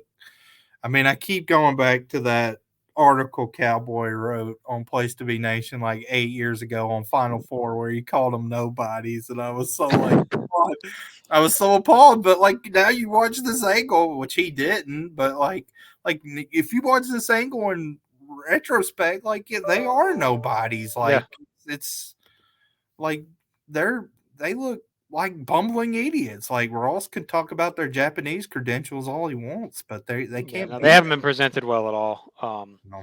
And I'll tell you, even in ECW, like they have some good stuff, but then before you know it, Furnas is with Lance, right? Like, I don't know, they just don't ever connect. I think it was bad timing in the WWF for them in a way. It was good timing because it helped the division, which needed it. I just think they're better as like heel assassins with like a mouthpiece. Like Cornette bringing them in as revenge on Bulldog and Owen should have been the way to go, right? Yeah. All right, fuck you. Here are two badass wrestlers that can kick your butt in the mat, and Cornette's going to do the talking for them. Like that's a way to bring them in, but you couldn't do that because Bulldog and Owen are in this weird flux where they're protecting Bulldog for Austin. They're trying to have them at odds. You're not going to do like two heel teams. It doesn't make sense. So it was just like bad timing for them. But I think that would have been the way to do it, is to have them come in with Cornette as badass, ass kickers or whatever. So we get more highlights in the Rumble, which shows Ahmed Johnson chasing off Farouk after he eliminated him. Ahmed's backstage. Vince chats with him about his big tag match tonight. Ahmed says the Rumble was nothing. The war is just beginning. And we get a recap of events. Ahmed gives more warnings that he's off his Prozac and anything could happen. And he's going to take out Salvia as well. So it was usual manic Ahmed, but the Prozac line was really funny. Well, that was funny. But then, Taker comes in, like, surprises Ahmed and chokes him. Why do they have tension? Just because he's the Undertaker, or the teaming, right? I think it's just Taker. They're teaming, but it's don't fuck up. This dude's been a face for 3 years now. All of a sudden, he can't team with it. I think they're trying to play it that he's on edge. He lost to Vader. Okay, Paul Bearer turn on him, like he wants the title. I think that's what they're trying to get over, is that like he's kind of finally had it and he's like sick of bullshit. It seemed like a lot of angst from the dead man there to choke out his partner. Don't fuck up. It's kind of how it came across. So we go back to Nitro. It's time for our Big Horseman interview. Gene calls this the only show on Monday nights. So all the horsemen come out, sans Arn Anderson. Benoit says the Horsemen are going through a transitional period. They're plagued by injuries and internal communications. But there's a flip side, though, and in trials and tribulations, you find out who your friends are. The biggest accolade he's had in his career is being a horseman. He takes pride in being one. The Horsemen now have a new perspective. A woman gets on the stick and calls her Jacqueline, so we have a name here. Mm-hmm. She name drops that. And says, girl, you can go with what you know, but you just have to take solace in that you're getting her leftovers. So there we go. Mongo calls Gene Slappy Boy, and he tries to grab this was great. He tries to grab the microphone, and like Gene will not relinquish it. No. Like he still hangs on to it. So like a good showdown between Mongo and Gene of all people. But he tells Benoit anytime he needs Mongo, just dial him up. He then says, hey, with Lex Luger laid out, he'll challenge Jeff Jarrett to a match tonight. And he wants to show us the difference between a Shetland pony and a 4 horseman. Deborah says she doesn't want to brag on herself, but she won 318 pageants, and she won that by scoring the highest on beauty, but also on intelligence. And in the interview portion, she has an IQ of 145. And as soon as she says that, Tony laughs, which was a great moment where he like audibly laughs on commentary. She also scored the highest in swimsuit, and Pamela Anderson is jealous of the way she looks in that. Now, she isn't one to gossip, but she says Jacqueline, when God was making faces, Jacqueline asked for another one, and she has a great face for radio. So there we go. Deborah just absolutely crapping on everybody. Mm-hmm. Gene, I guess, got the signal to wrap it up because he says, "Nature Boy, wrap it up for us, pal." When he says to Deborah never takes a breath. So Flair comes in and says, "Familiarity breeds contempt. We've worked through it all and we're reunited." Arn Anderson's laid up in a king-size bed. Jacqueline, no one with a boyfriend named Shorty, walks next to the Nature Boy. So that's how he ends it. Again, they're showing that the Horsemen are reunited. I feel like, would you consider this a dropped angle? Because I feel like it's like they were having problems, and now they just kind of come out and be like, it's over. The problems are over. yeah, Like, we're done. Like, so maybe they're not. So let's see if they're not. Maybe they're just trying to compensate. But it felt almost like they were trying to write off this 4 months of nonstop promos we'd have about Strife by just saying, "Oh, things are better now. It's over." But we'll see. It could just be them trying to cover up. I think they could have done a cool moment, which I honestly can't remember like what comes of this, but they could have done a cool moment where like Benoit's in trouble or getting beaten up by the Dungeon of Doom, and like Arn runs out, and with Mongo, kind of him pushing Mongo along with the Halliburton, saying like, you need to be on our side. So that could have reunited it. There definitely could have been more on-screen reconciliation, because what we got, it seems like it was off-screen. Like they were at the they could have been on, and maybe Arn like hobbles out or whatever, whatever it is, and it's like, look, my career's in trouble. I need you guys to pull together for me, and they all shake hands or something. Yeah, because we could. I mean, they even like Flair is not like the Jerry Seinfeld Flair you were talking about. Like he's not doing that anymore either. So they even could have done that too, where Arn was like, "Hey, we need you to step up and be the leader, and like rally us." Maybe they figure maybe they know he's getting closer to coming back, because when's he? I mean, I guess it's not till May, but maybe they're figuring they're going to start ramping up a little bit, and they are going to use them in a pretty big spot soon as well on pay-per-view. So maybe they knew that was kind of coming a little bit. So maybe they just figure it's time to start getting serious. Like they kind of burned them a bit for a while, just like slow burn this, and now it's like, okay, we gotta make them legitimized. So they don't even get the Horseman music tonight. They get Flair's music, which was interesting. And then so Arn's out, I guess. Yeah, they say he's in the king size bed. Flair also says, "Woman wore me out and hurt my arm," and Benoit. So it's like he's almost like, does he mean before this, or is Benoit lending her out to Flair? Hey, and when you're the leader, it comes with perks. And then Gene at the end, when Flair does his usual, whatever, Gene says he's having a fit, which reminds us, it felt too much like Vince and Phineas for me. So that's where Flair's at right now. He's Gene's Phineas. He's having a fit. Time for our next tag match. It's the Steiner Brothers versus Harlem Heat. Faces of Fear, Public Enemy are in the stands this week looking on. Power slam by Steiner to start. They clean house. They do their pose to a big pop from the crowd. Sherry gives Harlem Heat a pep talk. Tony says, "Fight fire with fire," talking about like WCW versus NWO. Larry says, "Hey, that's stupid. You fight fire with water." So a nice correction from Larry there. Stevie Ray clubs Rick Steiner. He actually clubs his headgear off. Rick comes back with a big back body drop. Harlem Heat regains control, but Rick hits a power slam, makes the hot tag to Scott. He cleans house. Steiner gives him the butterfly suplex, but that gets broken up abruptly as the Faces of Fear and Public Enemy hit the ring and kind of attack both teams. I thought this was a kind of lame finish. But again, I thought this was one of two moments that it was savvy with what Nitro pulled out, because Raw was taped, so they probably knew this was going head to head with the other tag match, and this match had a lot more heat than that one. So, I mean, this was a lame finish too, like the other one. But the action was much more heated here. It was shorter, but it was kind of weird, like watching the shows back and forth like I did. It was kind of alarming that, these legends, Owen and Bulldog, like this kind of, I mean, Steiner's and Harlem Heat are too, but it was night and day. Like this had much more heat. So I went 2.5 for this. It was fine. The finish was lame, but whatever. I went 2.5 as well. I mean, it's a good tag match. It's quick paced. It was short on time, but it was hard hitting. Big bombs. The Steiners always bring that. The crowd was vibing on it. I didn't mind protecting both teams to push the mayhem in the division, and okay, we got 4 teams all in the mix, but I feel like the Steiners are just back, should probably be above those guys. Like they kind of got screwed as sold out. It's like they lost and are coming down the ladder.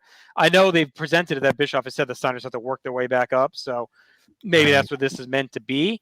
But I will say, adding the Steiners has made the division feel like it's been brought up, and not that the Steiners are being brought down. So these teams actually feel like they're up a level just by being in with the Steiners. So 2.5. I like the mayhem aspect of it. It's just, I think the Steiners maybe should have won and then the big brawl versus that. All right, back to Raw for the big anchor match. Goldust is taking on Crush. Savio leads Crush out. The rest of the nation, except for Farouk, he's the only one not here. Undertaker's up backstage, just what you mentioned earlier. He grabs Ahmed by the throat and threatens him.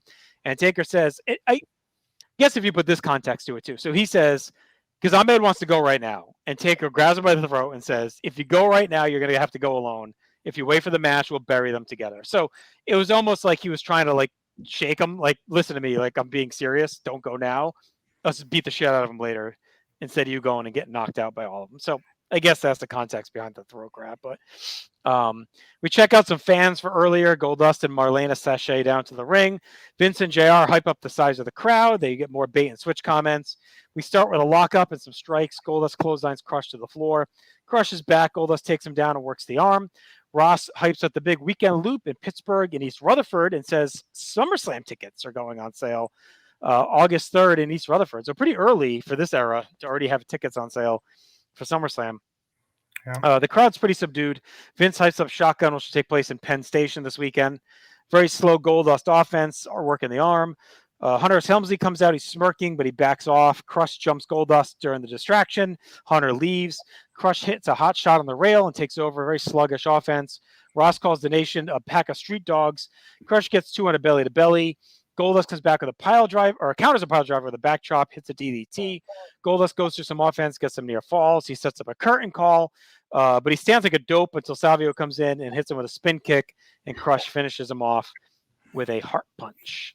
It was better than it looked on paper, I'll say that, I guess. Slow, though, slow.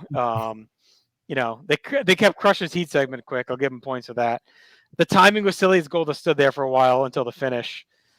I mean, I don't know what else. In the time, I guess I was feeling it. I gave it 2. I'm going to knock it down to 1, though. I was aghast when I opened up our spreadsheet. Yeah, I don't know. I was maybe half watching it, but I'll knock it down to a 1 for this. I mean, Crush on offense at one point, he literally, the nerve hold, I thought was the laziest submission move. I mean, this ain't even a claw hold. He basically has he has a Goldust's his hand on Goldust's head like this, and that's all he's doing. I mean, what is that? It's like a scalp massage. This was awful. And then hey, Goldust, like I said, he's had great matches well into his career, but you can't just say he's inexcusable for this. I mean, this is bad on his part too. He's going nowhere soon. He's been dog shit since King of the Ring. I mean, honestly, he has a couple of little glimmers with Murrow or whatever, but for the most part, not good. I mean, his Bulldog didn't look good here. did get my favorite WWF production screwing up where the Shotgun Saturday Night graphic doesn't work. Vince goes, "Oh, wait a minute," and immediately that goes away. Yeah, I mean, this just sucked. This was an awful. Do you think is Goldust's knee just still fucked up? Maybe to the point where it's hampering him that much? Like I don't know. Well, I think his positioning on the card is part of it, where he's just not invested. He's an upper mid card. He's in the IC title feud. He just turned face. I mean, he's getting jobbed out to Crush here. I will say, I think Crush is the. I mean, say what you will about Mero. I mean, he sucks too, but his matches are better than Crush. To me, Crush is the worst wrestler we've seen that's getting a semblance of a push since the Hogan stuff in April. Right. Does it excite you to know that we're going to get this match on pay-per-view this year? Goldust Crush. I can't. I don't. Crush is bad. Like Crush is just so bad. Like maybe he shows something when we get to the DOA stuff, but oh my god! Like when I was so like his offense was bad to begin with, but when he literally just like pressed his hand on top of Goldust's head and sat there for like I was like I'm done. Like what even is this? Like and Goldust working the arm. Like I love arm work, but this meant nothing. Like the crowd was crowd didn't give a shit. Yeah, so. It's tough. I mean, it's almost like a double-edged sword doing the show here because like it's a cool look. It's the Sky Dome. You have this big crowd, but they're fucking dead. So it's like it almost makes it worse. You know. This was a tough show for me to rank. The first hour of this was rough because I was disappointed. Yeah. Like this is kind of the end of the first hour of Raw. And there's not one segment that I thought like outkicked their coverage. If anything, everything was disappointing. So that makes I think Vince, tough. They must be doing commentary live, right? Is my guess because so they're doing it live in the studio, not at the show. They're in the studio on that Monday night talking as it's airing, right? That's what I think. So, yep. Yeah. Okay. All right, let's go over to Nitro for hour 2. Our hour 2, Pyro goes off. Tony talks about this is the hour that sets the standard for pro wrestling. Tanay and Bobby are here. Bobby says WCW needs to arm themselves up with pipes. We get the clips of Hogan and the Outsiders. That leads us into our opening matchup for hour number 2, which is Mike Enos versus Dean Malenko. Tony puts over kind of the talent roster, how fleshed out it is. This was a pretty generic match too. I'm not gonna lie. They kind of try to work a big versus little style match where Dean has to use his resourcefulness and kind of craftiness to gain the advantage over Enos, who's the bigger worker. So Dean works over the arm. It's a little better than Goldust, but still not exhilarating for me. But that contrast to the size was at least something to kind of grab onto a little bit. Syxx comes out of the crowd to a nice reaction, and he steals the cruiserweight title. So that him and Dean are facing off at SuperBrawl. So that kind of heats up that feud. That feud actually to me feels a little bit too much like a rehash of what he just did with Eddie Guerrero. It's like the same thing. Yeah. So it is what it is. Dean doesn't even see him when he comes out after the match, but Dean's able to win with a cradle again, showing his resourcefulness. And then after a match, he goes to get his title, realizes it's been stolen, and then he gets pissed off. So I went 2 1/4. I didn't think there was a whole lot of meat to this bone either. Yeah, it was okay. A lot of Piper talk. Bobby says if Piper came back to wrestling, he'd be the biggest star in both wrestling and Hollywood if he wins the title. Not even John Wayne did that. That's what he says. Not even John Wayne came to WCW to win the world title. There you go. Not wrong. No, it's accurate. Syxx steals the title, and I love after the match. So Malenko's looking for the belt, and Mark Curtis, to let him know who took it, puts up 6 fingers to let him know it was Syxx that took the title. Syxx took it. It was like the Van Buren boys, the 8 fingers up. Like Syxx took the title. Made me laugh. Pretty bland, just a backdrop again for Syxx, but it was good. Malenko always finds a way. And Enos, if we're talking end of the card, whatever fodder, like you look at Raw versus Nitro, like Enos is not bad, right? If this is your back end of Nitro, Kidman, Ray Mendoza, Mean Mike Enos. Like those are all guys that can work matches. Like they're fine.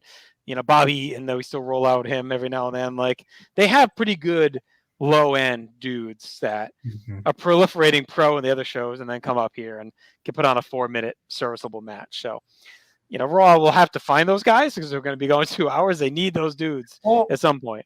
I mean, they kind of had them when they brought in those veterans, it felt like, but now they're gone. Like Freddie Joe's gone. South Sierra, I think, is still lingering, but like there's not many others. I guess Flash Funk is sadly kind of falling into that already, but Bart Gunn, I guess, is hanging around. So you got some guys, but not a lot. So 2.25 for me as well.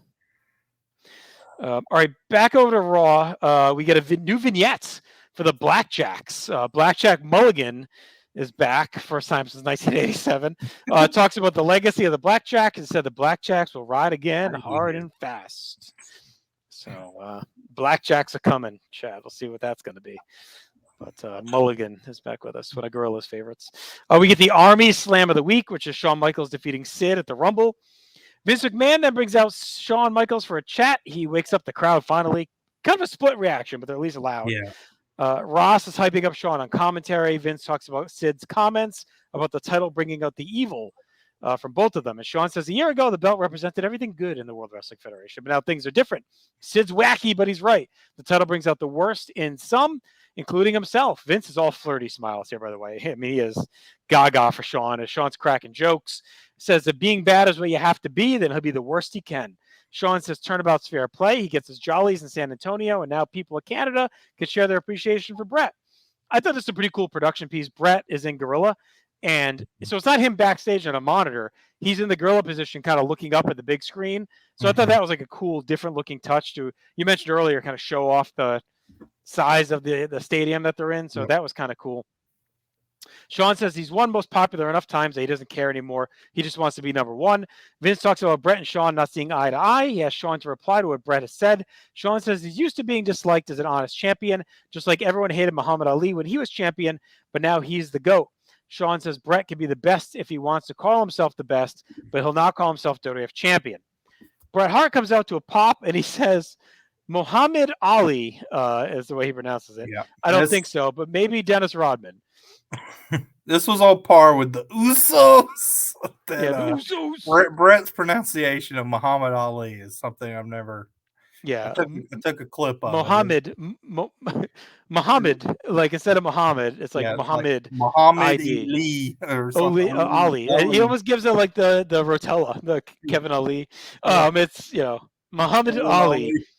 I don't think so, but you may be Dennis Rodman, which I think Rodman had just the cross-dressing stuff, I'm guessing, and that's why he said that. Bret says Shawn summed it up well when he called himself a degenerate.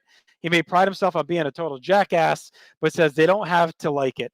And Shawn is just a punk. Bret tells Shawn to stop him anytime.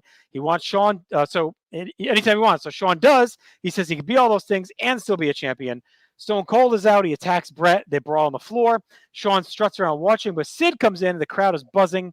Sid barks at Shawn as Ross takes us to break. Do you want to just hit this a little bit? Even though technically it's after. Break. Okay. All right. So we come back from break. Shawn and Bret are in the ring. They're peacocking over the title. Sid and Austin are gone. Shawn goes to pick it up, but Bret steps on it and picks it up himself instead. Shawn's ready to fight, but Bret throws the belt at him and leaves. And that's that. So, look, I mean, this whole thing, I say it every week, is pretty well done. We haven't had this much variety and big-time names fighting over the world title in a long time. So it's still exciting. Shawn is hokey. It's just what it is with this character. You can tell he wants to get a little bit edgier, and Bret's almost trying to bait him into it. But I wouldn't say this is as hot as the face-to-face we had at the beginning of the year. That kind of came out of nowhere, but still pretty good. The crowd's into it. Austin and Sid had a lot of chaos, and this is really the first hot segment, and it makes you, I would say it was a good sell for the big week coming up. It's a good sell for Thursday Raw Thursday, and it's a good sell for Final Four, and eventually for Mania. Yeah, I like this when Bret came out. I thought once Bret came out, it was a good kind of dichotomy between him and Shawn, good kind of comparison piece.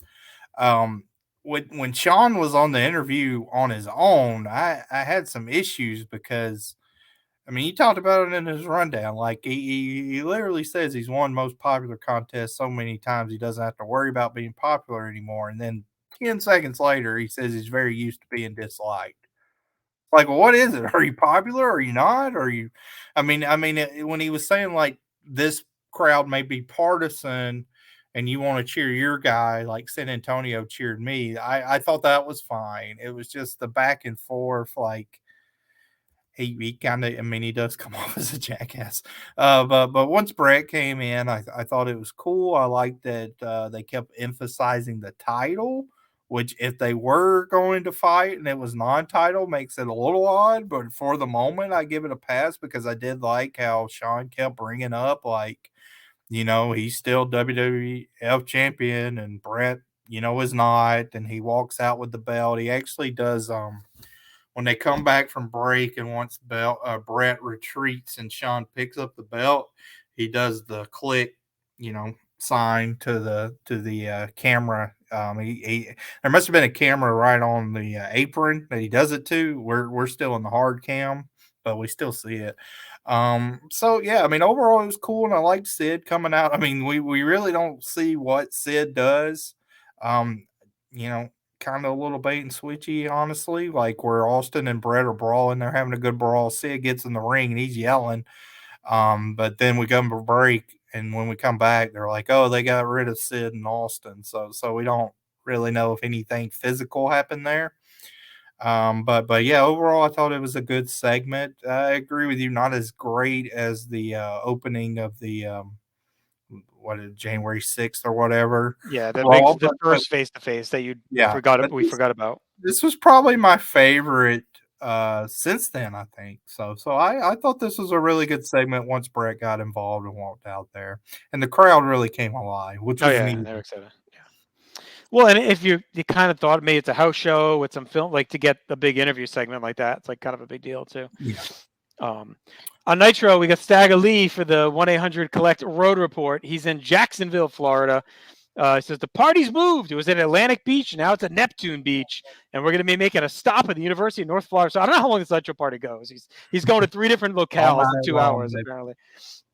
Anywhere we go, everyone's hyped for the next week's Nitro. And yesterday was Ground Weasel Day, and Punxsutawney Bobby stuck his head out of his condo. And we got 6 more weeks of bad taste. Today, I love that one. He gave a big cackle. Bobby says he hates Lee. He's a miserable human being. And if he was popular, he wouldn't have to go to 3 parties in a night, which is real funny. I actually, this is I thought it was one of the better road reports so far because I thought both guys are pretty good. The condo, for whatever reason, that saying condo really popped me. It was just real funny because he could have said pops his head out of his hole or his house, but his condo just made it seem like so much more ludicrous. Bobby seems like a condo guy. Like, he's got the condo on the beach. Yeah. Down in Boca, condo down in Boca. So it was a good line. It was a good line. Time for our Dungeon of Doom interview. It's Sullivan, Jacqueline, Jimmy Hart, and Conan out there. Quite a crew. Gene says, I heard your handle is Miss Jacqueline. I mean, is she on Instagram or Gene? It was handled? Like, was that yeah, that was a little weird. That's a pretty state of the art. The Gene saying, I heard your handles. On CompuServe, I hear you go by Jacqueline. Yeah. Kevin says he thought he was moving into the spot because the horsemen were unraveling, but he's the leader and he let his personal life crumble. He forgot where his strength really lied. She was there for him 10 years ago. Just because it's hard on him, he's going to make it hard on everyone else. Before you see the light at the end of the tunnel, the darkness comes. And so he's sticking with her. Jimmy is pissed at this development. He says women in wrestling are trouble. He hates women in wrestling. Gene says, I think you hate women in general, I'm starting to think. Then Conan speaks some Spanish, basically says Jacqueline's a hot piece of ass. But we need to take care of business. He wants to take out Benoit tonight. And then here comes Jacqueline, calling her Deborah McMichaels. Deborah McMichaels. that Jacqueline then has the audacity to say she didn't have to go through plastic surgery to get a body like that, while pointing to her obviously enhanced breast implants. Yeah. Gene says, we don't know anything about Deborah, so Gene's sticking up for Deborah here. Nancy is just jealous of her. While she was doing traveling on the road, Jacqueline was with Kevin, and then Sullivan has the final word and says, Benoit, this isn't ending tonight. Then he says, Nancy wore your arm out, Nature Boy, and he's sure that's true because everything else is either dead or doesn't work.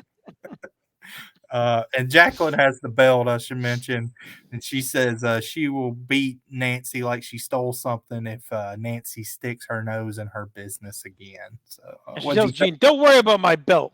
Yeah. This was good. I liked it. I mean, like, I think it's a pretty good 2-week introduction to Jacqueline. Like she looks strong last week. She looks like, a very strong mouthpiece, a very strong, second for Sullivan to battle woman. I think it's they probably could have used this role a little bit earlier in this feud. So I'm glad we're here. Jimmy really is not happy at all. At all. And he even says, I think you're here for another reason. I'm going to get to the bottom of it. So we'll see if that reason ever comes to fruition. She does say she works hard in the gym and she's all natural. And she plays it up. She basically says, I stole Kevin from Woman, and Woman got jealous. And that's why she then left Kevin and went with Benoit. So, yeah, I this is good. Like, it levels the playing field a bit to bring Woman into it. You would think at some point maybe we're going to get some kind of mixed tag.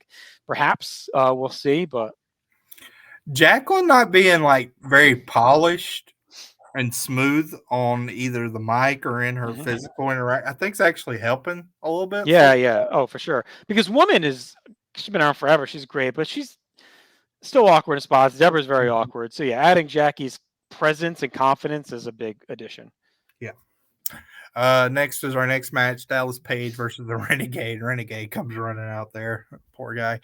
I thought Page continues to have a little bit of an updated look, but it's kind of cool because he still has a cigar. He's still giving himself a self high five. So again, we need to try these things, see when that goes away. He's also still kind of working as a heel.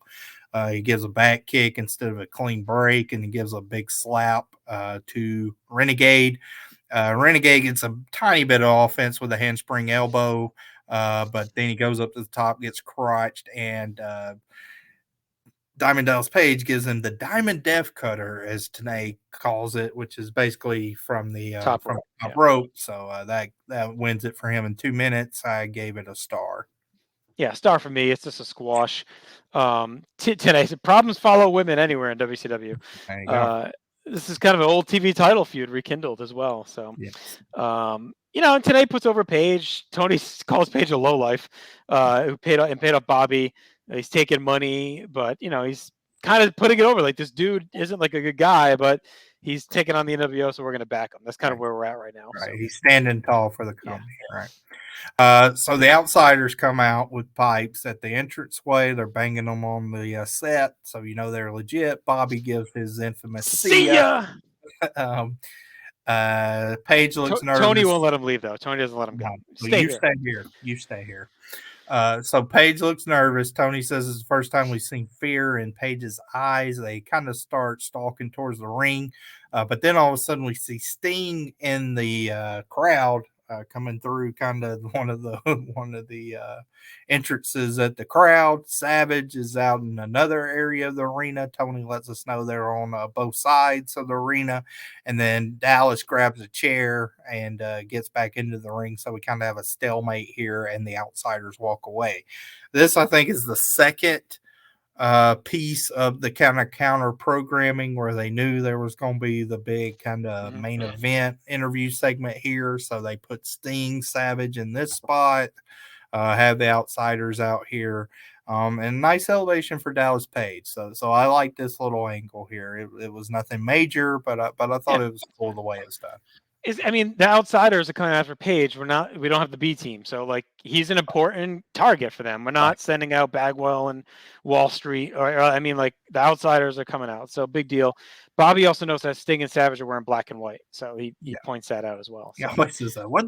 Look at what color Savage is wearing. It's like, okay, so little either foreshadowing or a little. Whose side of is he on? He should have said. All right, back to Raw. Ross narrates clips of the big contract signing for Tiger Ali Singh.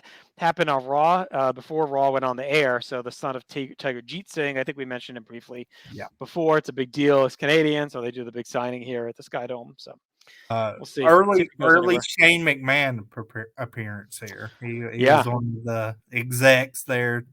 Tom Pritchard also, not Tom Pritchard, Bruce Pritchard is out there, and Brett, big guess a big Tiger Ali Singh guy. And then Singh's little promo, he says, among the allegiance of great Bret Hart, he'll carry the Canadian flag all over the world. So what if Bret was training him? Maybe that's why, probably Canadian. That's why he was out there. I know he trained because he trained Rocky too, right? Like during this time in Shamrock. So I think they had him training some guys. So my guess is he was working with them. Yeah. All right, back to the ring we go for one of our favorite feuds on Wrestling Warzone as Wildman Mark Mero gets another IC title match against Hunter Hearst Helmsley. Just like Furnas LaFon, I don't know how this guy keeps getting fucking title matches. Like, he's had a million of them that he's lost. Vince makes another bait and switch comment. Mero's in the ring. Hunter marches out. No holds barred, but Sable and Butler Curtis are barred from Skydome. We see clips of Superstars. Curtis helped Hunter beat down Ahmed. Sable kicked Undertaker as well in Superstars. Sable's trying to get a little physical lately to help save Mero. So Taker's interactions on this show are all over the place. So he's fighting Mero on Superstars. I know. I was like, what is this? Why are they even fighting? Well, they were definitely starting to hint that Mero's developing an attitude and Sable is getting aggressive. So I also think we could probably put Curtis on the dropped angles this week or next. I don't think we see him again. I think this is the last time. So pretty quick run. We hardly knew you. Pretty quick run for the Butler. He may get mentioned, but I don't think we see him again. We eased in some strikes and switches. JR talks about Hunter outsmarting Mero to win the belt in October. Vince makes it a Robin Hood joke, which they just love. Hypes up La Femme Nikita.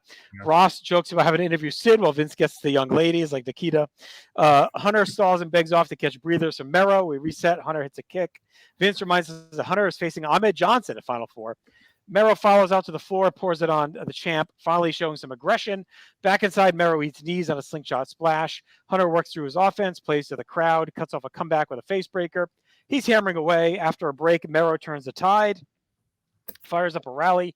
Mero throws Hunter to the floor over the top rope as Ross says Hunter's being out-wrestled.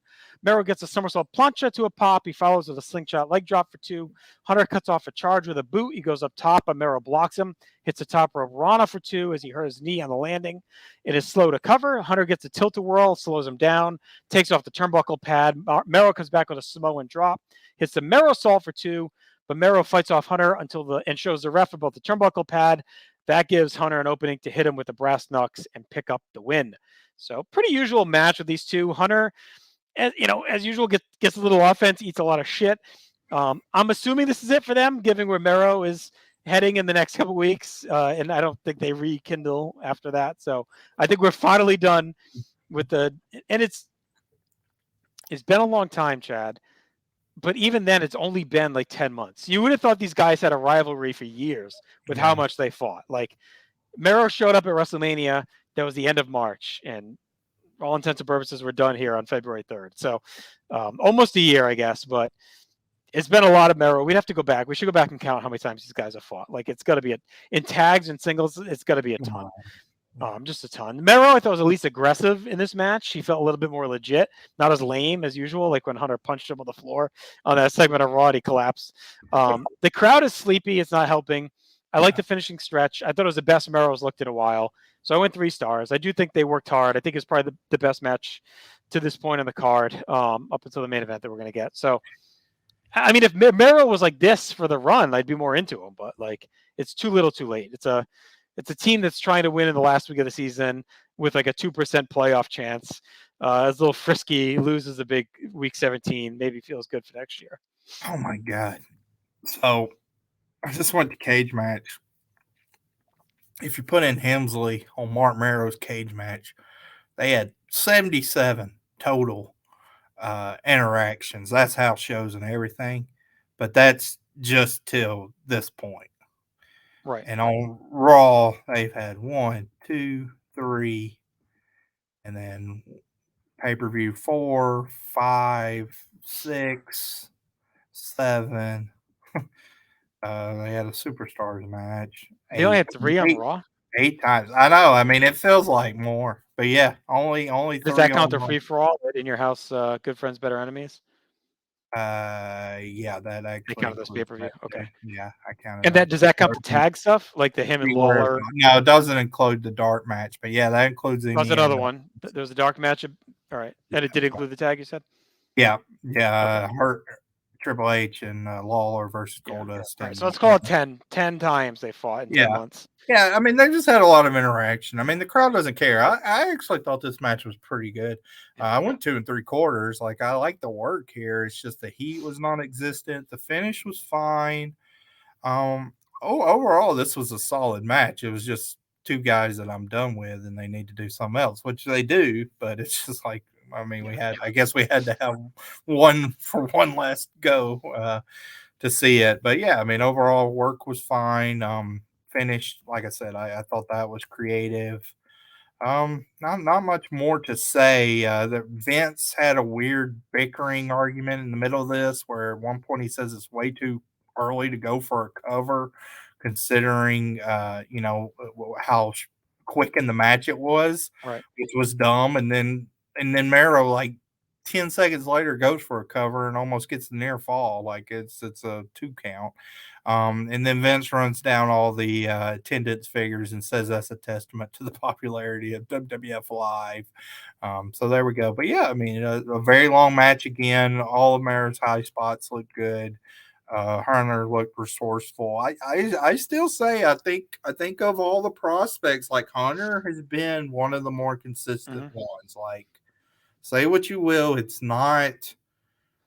I guess it's not a surprise to me that they would be wanting to push him based on what we've seen. Like, he's somebody you got to get behind. Yeah, you look at it. I mean, every match, probably 3 stars for the most. Like, he had 2 3/4 to 3 stars. He has a pretty high floor, and he's still saddled with a little bit of the blue blood gimmick, but it's becoming. And Mero, he's been saddled with Mero. Like, Mero's been cooked. And Goldust, like, he's been in with 2 tepid faces that aren't really presented strong, that aren't great in the ring right now. So he hasn't really had a ton of matches against, like, he had one with Brett and Shawn, like, whatever it was, early in '96. And since then, it's just been, I guess he had Austin at Buried Alive, which is one of his better matches. So it's like, beyond that, it's, it was Henry Godwin, Mero, and then Goldust. So it's been like the bulk of his stretch in here. So. Right. Oh, it wasn't the free for all. It was Mero fought Kid at that free for all. I was thinking it was Helmsley. It was Kid. It was Mero Kid. Good friends, better enemies. Mero interfered and caused a DQ. Helmsley versus Mero in a dart match. Right. They might have fought a dart, but on the free for all, they did Mero. It was Mero Kid. Okay, got you. All right, back to Nitro. Back to Nitro, and another kind of random generator match here. Super Colo versus Alex Wright. Tony runs down our ticket sales, mentions the Omni Nitro coming up on March 3rd. So Alex Wright works over the arm. Colo kind of flips around. They do some chain wrestling. Colo climbs the turnbuckle. He slips, and Alex Wright immediately jumps on him. So that was good, kind of covering up there. Tony's asking Tenay and Bobby to give an interpretation of the translation of the Gaelic phrase here. But then he mentions that Dusty on the Saturday night show said the battle isn't over until he says it's over. So that, I mean, of course, that's literally what he said. I heard the Gaelic. What is translated, Dusty? Like, Sweet Sapphire used to talk Gaelic to me all the time. I was expecting some really poetic hard times here, and yeah, I mean, you literally quoted what he said. Belly to belly suplex from Wright. Colo comes back with a huge crossbody to the floor. Gets caught with a drop kick from Wright coming in. Another big dive from Alex Wright, but he gets caught on the top, and Colo's able to hit a superplex. But then another head scissors from the top by Colo, and he misses a dive, and Alex Wright gets a missile drop kick to win it. This I thought was another kind of cool, showcasey cruiserweight match. Alex Wright, I think, always looks pretty good. I'm a Wright guy for sure. Yeah. I'd say his stock's been up. Just watching from this show, he always gives again another pretty high floor guy. Like nothing. I don't think he's had any great matches, but he's had a lot of very fun little TV matches. I think 97 is a good year for him. I think we're going to see some good stuff coming up. Okay, well, I'm looking forward to it. I went 2.5 here. Yeah, same for me, 2.5. A lot of Piper talk. Bobby gets a good line. He's just marvels that Colo's hat never comes off during the match. It's just funny. Hogan tonight. Yeah, he was a lot going on. Sloppy early. Colo was off, but Wright kind of just followed his lead, and they got into it. Picked up late. There's some really cool stuff at the end. But again, we're just talking all the big news. Like that was the main reason for a lot of these showcase matches tonight. A lot to get across. Yeah. So it was fun. It was a messy, hard fought way, but it was messy in a fun way. So, right. And I liked Wright getting the win because again, I think we'll see some pretty good stuff from that 97. All right, we'll go ahead into our next match on Nitro: Konnan versus Benoit. Conan's very aggressive right away, beating him up. Jimmy's kind of clowning on Benoit on the outside. Benoit fires back, muscles him to the top, hits some huge chops. This is just a very aggressive, hate-filled match. One of my favorite Konnan performances, actually, that we've seen. Superplex from Benoit, which looks disgusting. Konnan comes back with the Splash Mountain. Tanay calls it like the Konnan power drop or some nonsense, but that gets to Benoit's able to gain control, and out comes Jackie with the belt. Benoit, I thought this was a clever finish to do this. Benoit then just kind of dumps Konnan over the top rope, causing a DQ immediately, but then he gets on the outside, takes the belt from Jackie. Now Jackie's looking under the ring for something. Yeah, she cannot. Something she thought was going to be under there. Benoit ends up saying, "Get that lunatic out of here." So I didn't know if like she was supposed to be looking crazy or the what. I kept thinking maybe. I think there was supposed to be something under there that she was supposed to grab maybe and swing. She finds a bottle of water, and then like Benoit woman just stand there awkwardly. I wonder if it was a rib. If they fucked with her, they told, "Oh yeah, there's something under the ring," and then it could go either way with WCW. They could have just fucked up and not had it there that they were supposed to, or they could have used it earlier and didn't realize it, or someone played a rib on her and hit something or whatever. When she walks out to ringside, I'm pretty sure she got pelted with an egg too that came from like the opposite side of the ring. Like somebody hurled something that looked like an egg. So that was interesting. I went 3 stars for this match. It's like 4 minutes, but it's a fight. Like this is a fight. And I enjoyed it. I mean, we're in the aggressive Benoit era for sure. Like the real heightened aggressive Benoit. I know it's such a prickly path. I mean, you don't want to praise him, but I mean, Benoit looked incredible here. He did. It is what it is at this point. I mean, we're not glorifying the human. We're just talking about what he did in those days. A lot of Piper talk again. They said the last time we saw him was right here in Tennessee, being stretched out with oxygen, yelling in Gaelic, of course. Konnan he was really good here. A lot of Tony fretting that Hogan's never going to lose the WCW title. How the NWO set things up for him to protect him right now. But this is a fun fight, like you said. Konnan was really good on offense. Benoit was nasty in his comeback. Just 2 guys wanting to end the feud. So it was a good brawl. Weak finish, but they had to do it. Post match was awkward.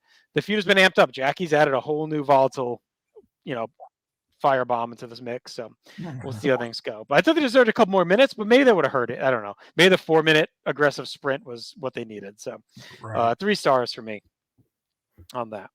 All right, let's go back to Raw for our main event. And first we get the highlights of Jerry the King of Lawler's antics at the Rumble, one last Rumble clip. And then we head to our main event, which is The Undertaker and Ahmed Johnson taking on Farouk and Mankind. It's a pretty big match here. Weird random match, but pretty big one. No rules. Chaos on deck here. Some cool pairings. Farouk and the whole support staff of the Nation are out. Mankind and Paul Bearer behind them. All to the Nation music, which is funny. And then Mankind does the fist raise, which I thought was pretty funny as well with Farouk. We get clips of Vader and Mankind struggles from a week ago. We get another Raw Thursday promo during the break. Then we get the Western Union Rewind, which was Crush, who's on a hot streak. He beat Ahmed a week ago, if you remember, and he beat Goldust tonight. After the ads, Ahmed and his 2x4 come out to a pop, followed by the usual chilling Taker entrance. We start with a big brawl. All 4 guys are going at it. Ahmed goes right at Farouk. Taker and Mankind go to the floor. Ahmed gets a big spine buster as Taker beats on Mankind in the aisle. Vince Stokes at Crush and Savio or MIA as Farouk grinds Ahmed with a chin lock until Taker serves a hard punch. One last bait and switch comment from Vince here as we sneaks it into the end. Taker works over Farouk. Taker eats a boot on a charge. Farouk cuts him down as Mankind claws at Ahmed. Farouk is barking at the crowd. Taker sits up and takes over. Ahmed throws Mankind into the post. Clarence Mason goes to the locker room, but Ahmed chases him. Taker cracks Mankind with a headbutt. JR said there's been no teamwork at all in this match. Savio and Crush come out. During a break, we get Doc Hendricks running down the live events. We have Pittsburgh, we got Bethlehem, we got East Rutherford, Lowell, and Cincinnati on Valentine's Day. Who else? Where else would you rather be than Cincinnati eating some shitty Skyline chili on Valentine's Day? Back to the match. Mankind has the claw on Undertaker. Farouk and Ahmed are outside. Ahmed comes in and breaks the hold. Hits the Pearl River plunge on Mankind, but Farouk comes in, hits a Dominator on Ahmed, dropping it really hard on his arm. Farouk covers Ahmed, but Taker makes a save and kicks a chair into Mankind. Ahmed fights off the whole nation. As Vince says, these aren't has-beens. These guys are in their prime. Taker chokeslams Mankind as Ahmed chases off the nation with a board. Farouk and Mankind double up Taker, but Ahmed smacks Farouk with a 2x4 and stalks Farouk off. Taker fends off Mankind and uses powder, but that backfires. Vader comes out and splashes Taker, drags Mankind to hold Taker up. Vader swings the chair, but Taker ducks and he cracks Mankind. Vader whacks Taker with the chair, but Taker no-sells it to a pop, fights off Vader, and finishes Mankind off with a tombstone on the chair. Pretty fun brawl. I like the unique setup and combo. We're embracing the chaos. WWF clearly feeding off some of the ECW type energy to bring some liveliness to their show. You can tell they're going to make changes. They got some horses to do it now while they're building the undercard. So give us something more exciting, a little bit more riveting, a little more violent. I think Vince is going to use this new setup of Raw to break the moldy aesthetic that they had and use that to also start taking more shots. I think he's like, fuck it, it's time to fight back, right? That's the vibe you're going to get now over the next few weeks. Is like, all right, we've been stomped on enough. We got to do something. And I'm going to start running my mouth. And whether it's Vince Russo coming to power, which he does over the next few weeks, Shane McMahon stepping up more in his dad's ear, clearly he's getting a little bit more, ballsy with his talk in the booth. Good finish of those comeuppance, but didn't end the issues. The commentary was good. The crowd buzzing. I liked it. No stop. They didn't stop at all. The pace was good. So I went 3 1/4. I thought it was a very good main event to close Raw. I'm lower. 2.5 for me. I think this was hurt by watching the Benoit. Yeah. Right, match. You did it that way. Yeah. There's more. I thought there was more desperation on that. And then also having in the back of my mind the Benoit Sullivan stuff that literally does go all over the building. Right. Plus what ECW was doing. This just kind of felt tame by comparison. The action in of itself, I did like that they didn't try to have any semblance of a traditional tag. So I like that. But yeah, at one point, like Ross is like, they're fighting all over the building. It's like, well, not really. I mean, as far as like violence in this match, Mankind takes a couple of decent shots into the post, but overall, it just felt kind of tame to what we see elsewhere. But the pairings were fine. Was this the first time Taker did the quick raise up with the pyro? I didn't remember that. Yeah, maybe. We haven't really had. Really cool. Yeah, we haven't really had, I guess, the setting to do it. Maybe in those little Raw buildings or something. But yeah, it was cool.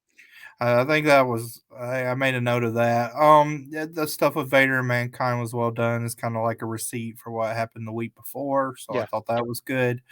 And then the choke slam on the chair kind of wins it for Taker, which was fine. He's really beating up Mankind a lot here, but I mean it's one of those things like he's already beat him now a couple times at this point, so Taker's getting raised up. So I didn't think that was awful that he took the loss. I mean overall I thought this was a solid main event. I just thought like in comparison to other stuff, it was like they kind of had the bones of what could have been a really good match and a really good brawl. They just haven't kind of actualized that. And I do think they progressed very quickly into that. I mean, obviously like one of the best match in company history happens like a month and a half from now. and that's a brawl that does go That's for the the format. crowd and very chaotic. So they're getting there. It's just I didn't think they were all the way there. And we've come a long way. I mean, we have. Whether this was a great main event or not, like Raw's come a long way in a short time. And we'll see over the next few weeks, like this as this trial period goes on. So our in-ring main event for Nitro is Mongo versus Jeff Jarrett. We learn Lex Luger's not able to go. Deborah's kind of reluctant as Mongo kind of drags her down, but he's all happy. He's smiling ear to ear. Mongo attacks Jeff when he struts. Mongo's in control. They talk about Deborah saying she knows talent when she sees it. Power slam from Mongo gets 2. Bobby mentions that he told Vince Lombardi one time that winning isn't everything, it's the only thing. Janae says that we thought Hogan and Bischoff were specialists at revising history. And Bobby's like, yeah, Vince never gave me credit for coming up with that. Inverted atomic drop and clothesline from Jarrett. He goes to the top and hits a crossbody for 2. Drop kick from Jarrett sends Mongo to the outside as we get our finish where Deborah's arguing with Mongo, telling him he has to stop. Enough's enough. And she grabs Mongo as he goes back into the ring, and Mongo ends up getting counted out. Tony on commentary is yelling, "Be a man, Steve." But he gets counted out here. Jarrett gets the win, and Deborah looks very happy with herself and turns to the camera smiling and says, "I just don't know what happened." So I mean, I thought that was a fun finish. There wasn't much to the match. I want a 1.5 stars. Yeah, I mean, it is whatever. Jarrett, kind of a light night for him. He gets the closer spot, but really I didn't see him otherwise. His nights all flipped around. He's supposed to fight Luger against Mongo. Tony reminds us SuperBrawl is 3 weeks away, so a lot going on here tonight for SuperBrawl. Just all the stuff with Mongo and Deborah and Jarrett's all on display. That's really the whole point of this. And the finish is whatever. Deborah helps him win. So we haven't seen, even if the Horseman strife is put to bed earlier, is what they said, Mongo is still in it with his wife and Jarrett here. So he's still in the soup.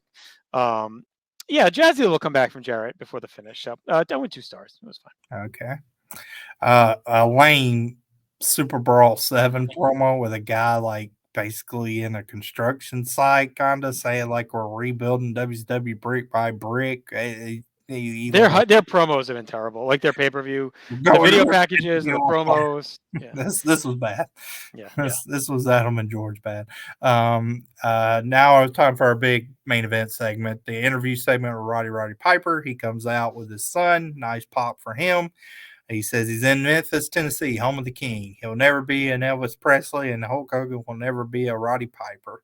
Says there's something he doesn't understand. He already beat the guy. Would the Packers play the Super Bowl again?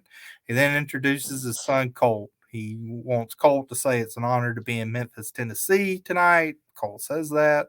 And then Roddy says he's been on the road his whole life. You need a license to hunt, fish, but any jerk can have a baby. It takes a man to be a father. It's time he grew up and became a man. So he says no thank you to the title shot. He has nothing to prove. As that happens, the NWO music fires up, and we get Hogan, Eric Bischoff, Ted DiBiase, and Vincent. They come out. Piper, I thought Piper was great. Terry. He calls him Terry. Says, Terry. "Hey, don't do this to me, man. Yo, stop. I'm not here to do anything. Terry, I'm asking you from the bottom of my heart. Let me go home." Hogan says, "That's kind of weak. Terry, please don't do this," mocking him. And then he says, "Drop to your knees and beg for mercy, Piper. You claiming to be the icon." Bischoff laughs when he says that Piper claims to be the icon. He had a chance at the NWO heavyweight title, but because he's so humble, he declines. You've never been a heavyweight champion. Bringing your boy out here. Don't tell me that you didn't know what you were doing. You people better shut up or something real bad might happen. Gene, this is not the time nor place. So he's trying to be peacekeeper here. Hogan says he knew that Piper knew that, and it's a calculated risk. Hogan says it's obvious Piper doesn't want to get beat up again. Bischoff then gets on the microphone and says, "Tell the world the truth." Hogan beat him like a drum. Piper looks at Colt and then repeats that reluctantly. He says Hulk Hogan beat him like a drum, and Bischoff's like, "That's Hollywood Hogan." Gene says you don't have to be humiliated like this. Hogan then wants Piper to say that he's the icon, which Everyone in he does. the airports and schools say I'm the icon. Yeah, Hogan says she has a smoke screen. He's done with Piper. He calling him a coward is one thing, saying you're yellow is another. But when your seatbelt holds him back or hiding behind a kilt, you don't deserve to be called a coward. You make me sick hiding behind a child. Pack it up and get out of my sport. So really, just like berating him. And Roddy and Colt walk away, but as he walks away, Hogan slaps him on the back a couple of times.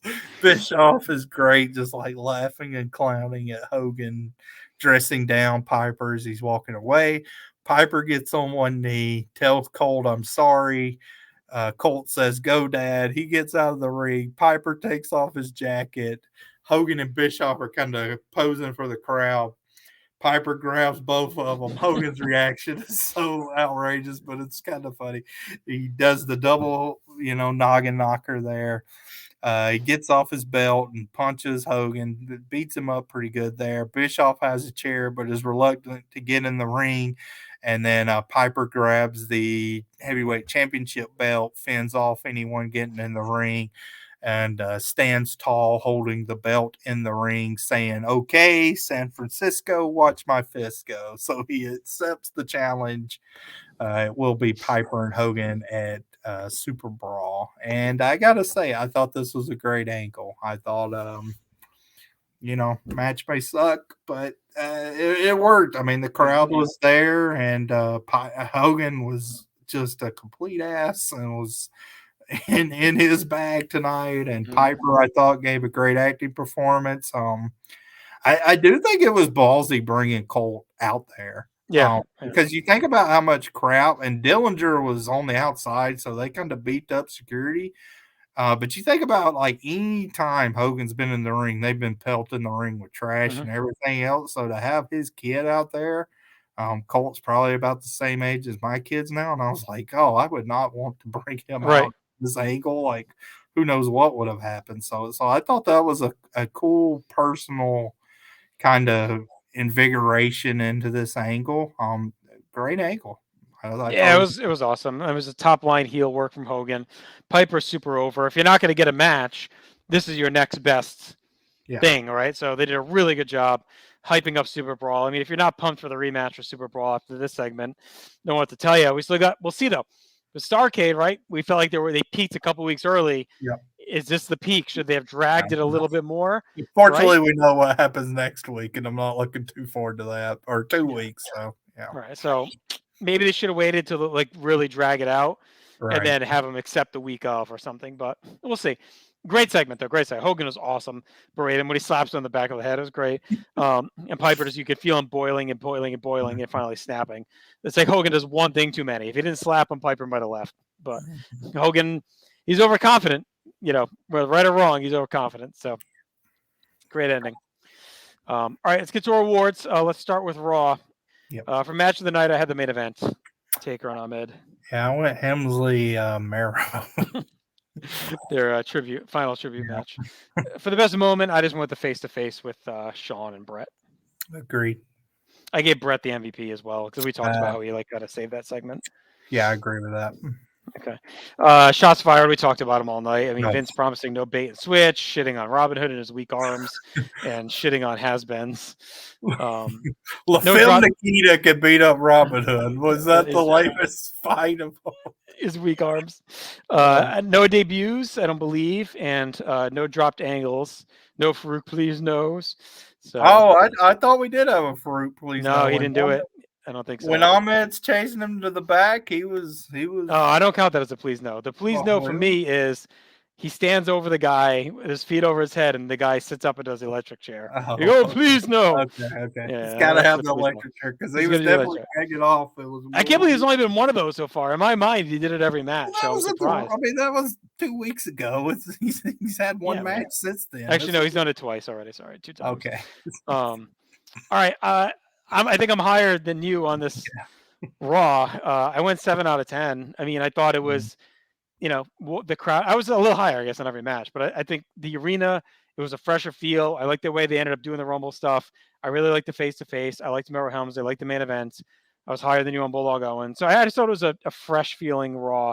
And it was almost like a flag in the ground Raw for them. Like, we're changing. Times are changing. This is a different format going forward.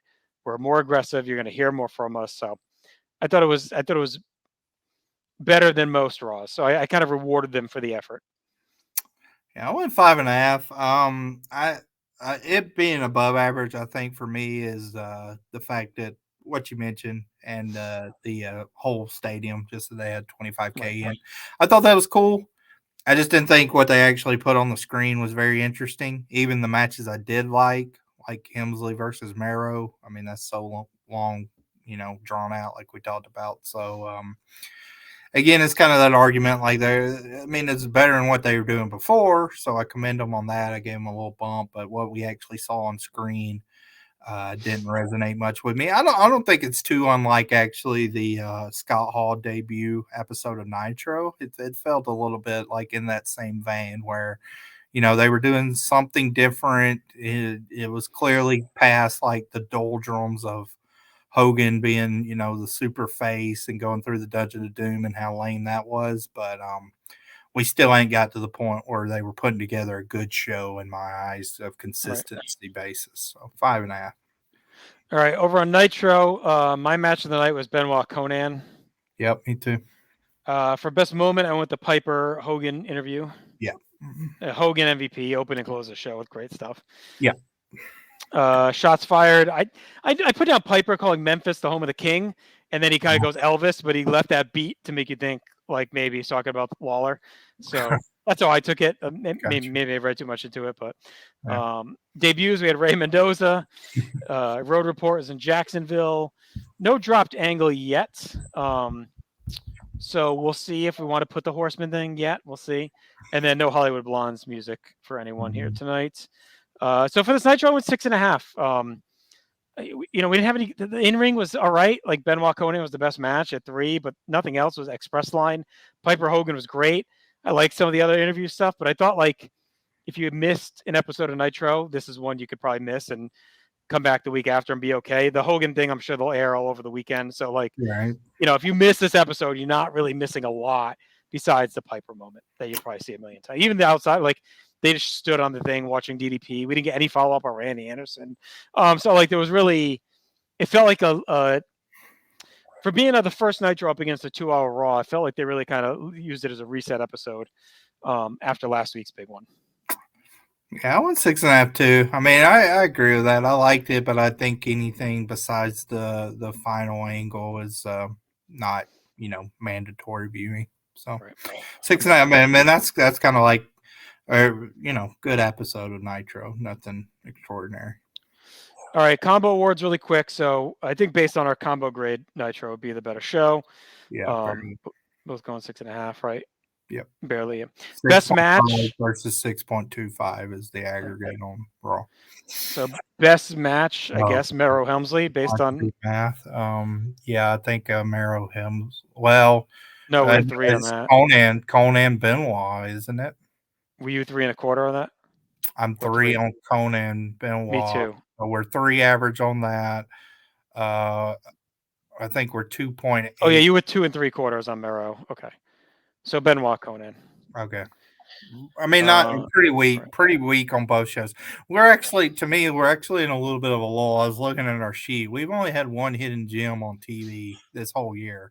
Yeah. So we could use a couple better. You can tell they're ratcheting up the angle stuff on Raw side for sure, and Nitro too. It's been a lot more NWO, a lot more Piper and Hogan and Giant. Like the shows have definitely been angled more toward promos and angles versus like big matches. So yeah, we could use some good matches.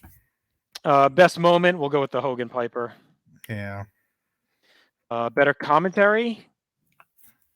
I would go Nitro here. I thought Raw was fine.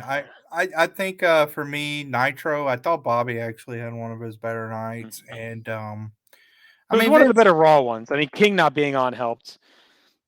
I sure. thought Ross added some good context now that he's fine. He's definitely no heel, so he's straight and can give all his facts. Yeah, that's dead. I mean, it was close. It was closer than it's been. So yeah, that's clearly dead. Heel Ross is gone.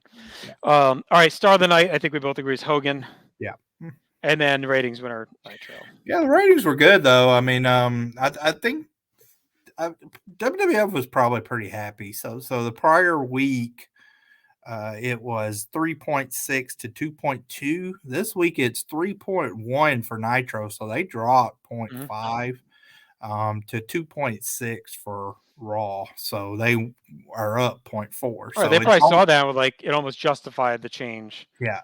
Yeah. And, I mean, the hype of the Rumble probably did that a little bit, but yeah, and we'll see. In the ratings, it's interesting. There's one coming up. I need to. I'll get it for that show, but there's one coming up where the ratings 0.5 difference. Yeah.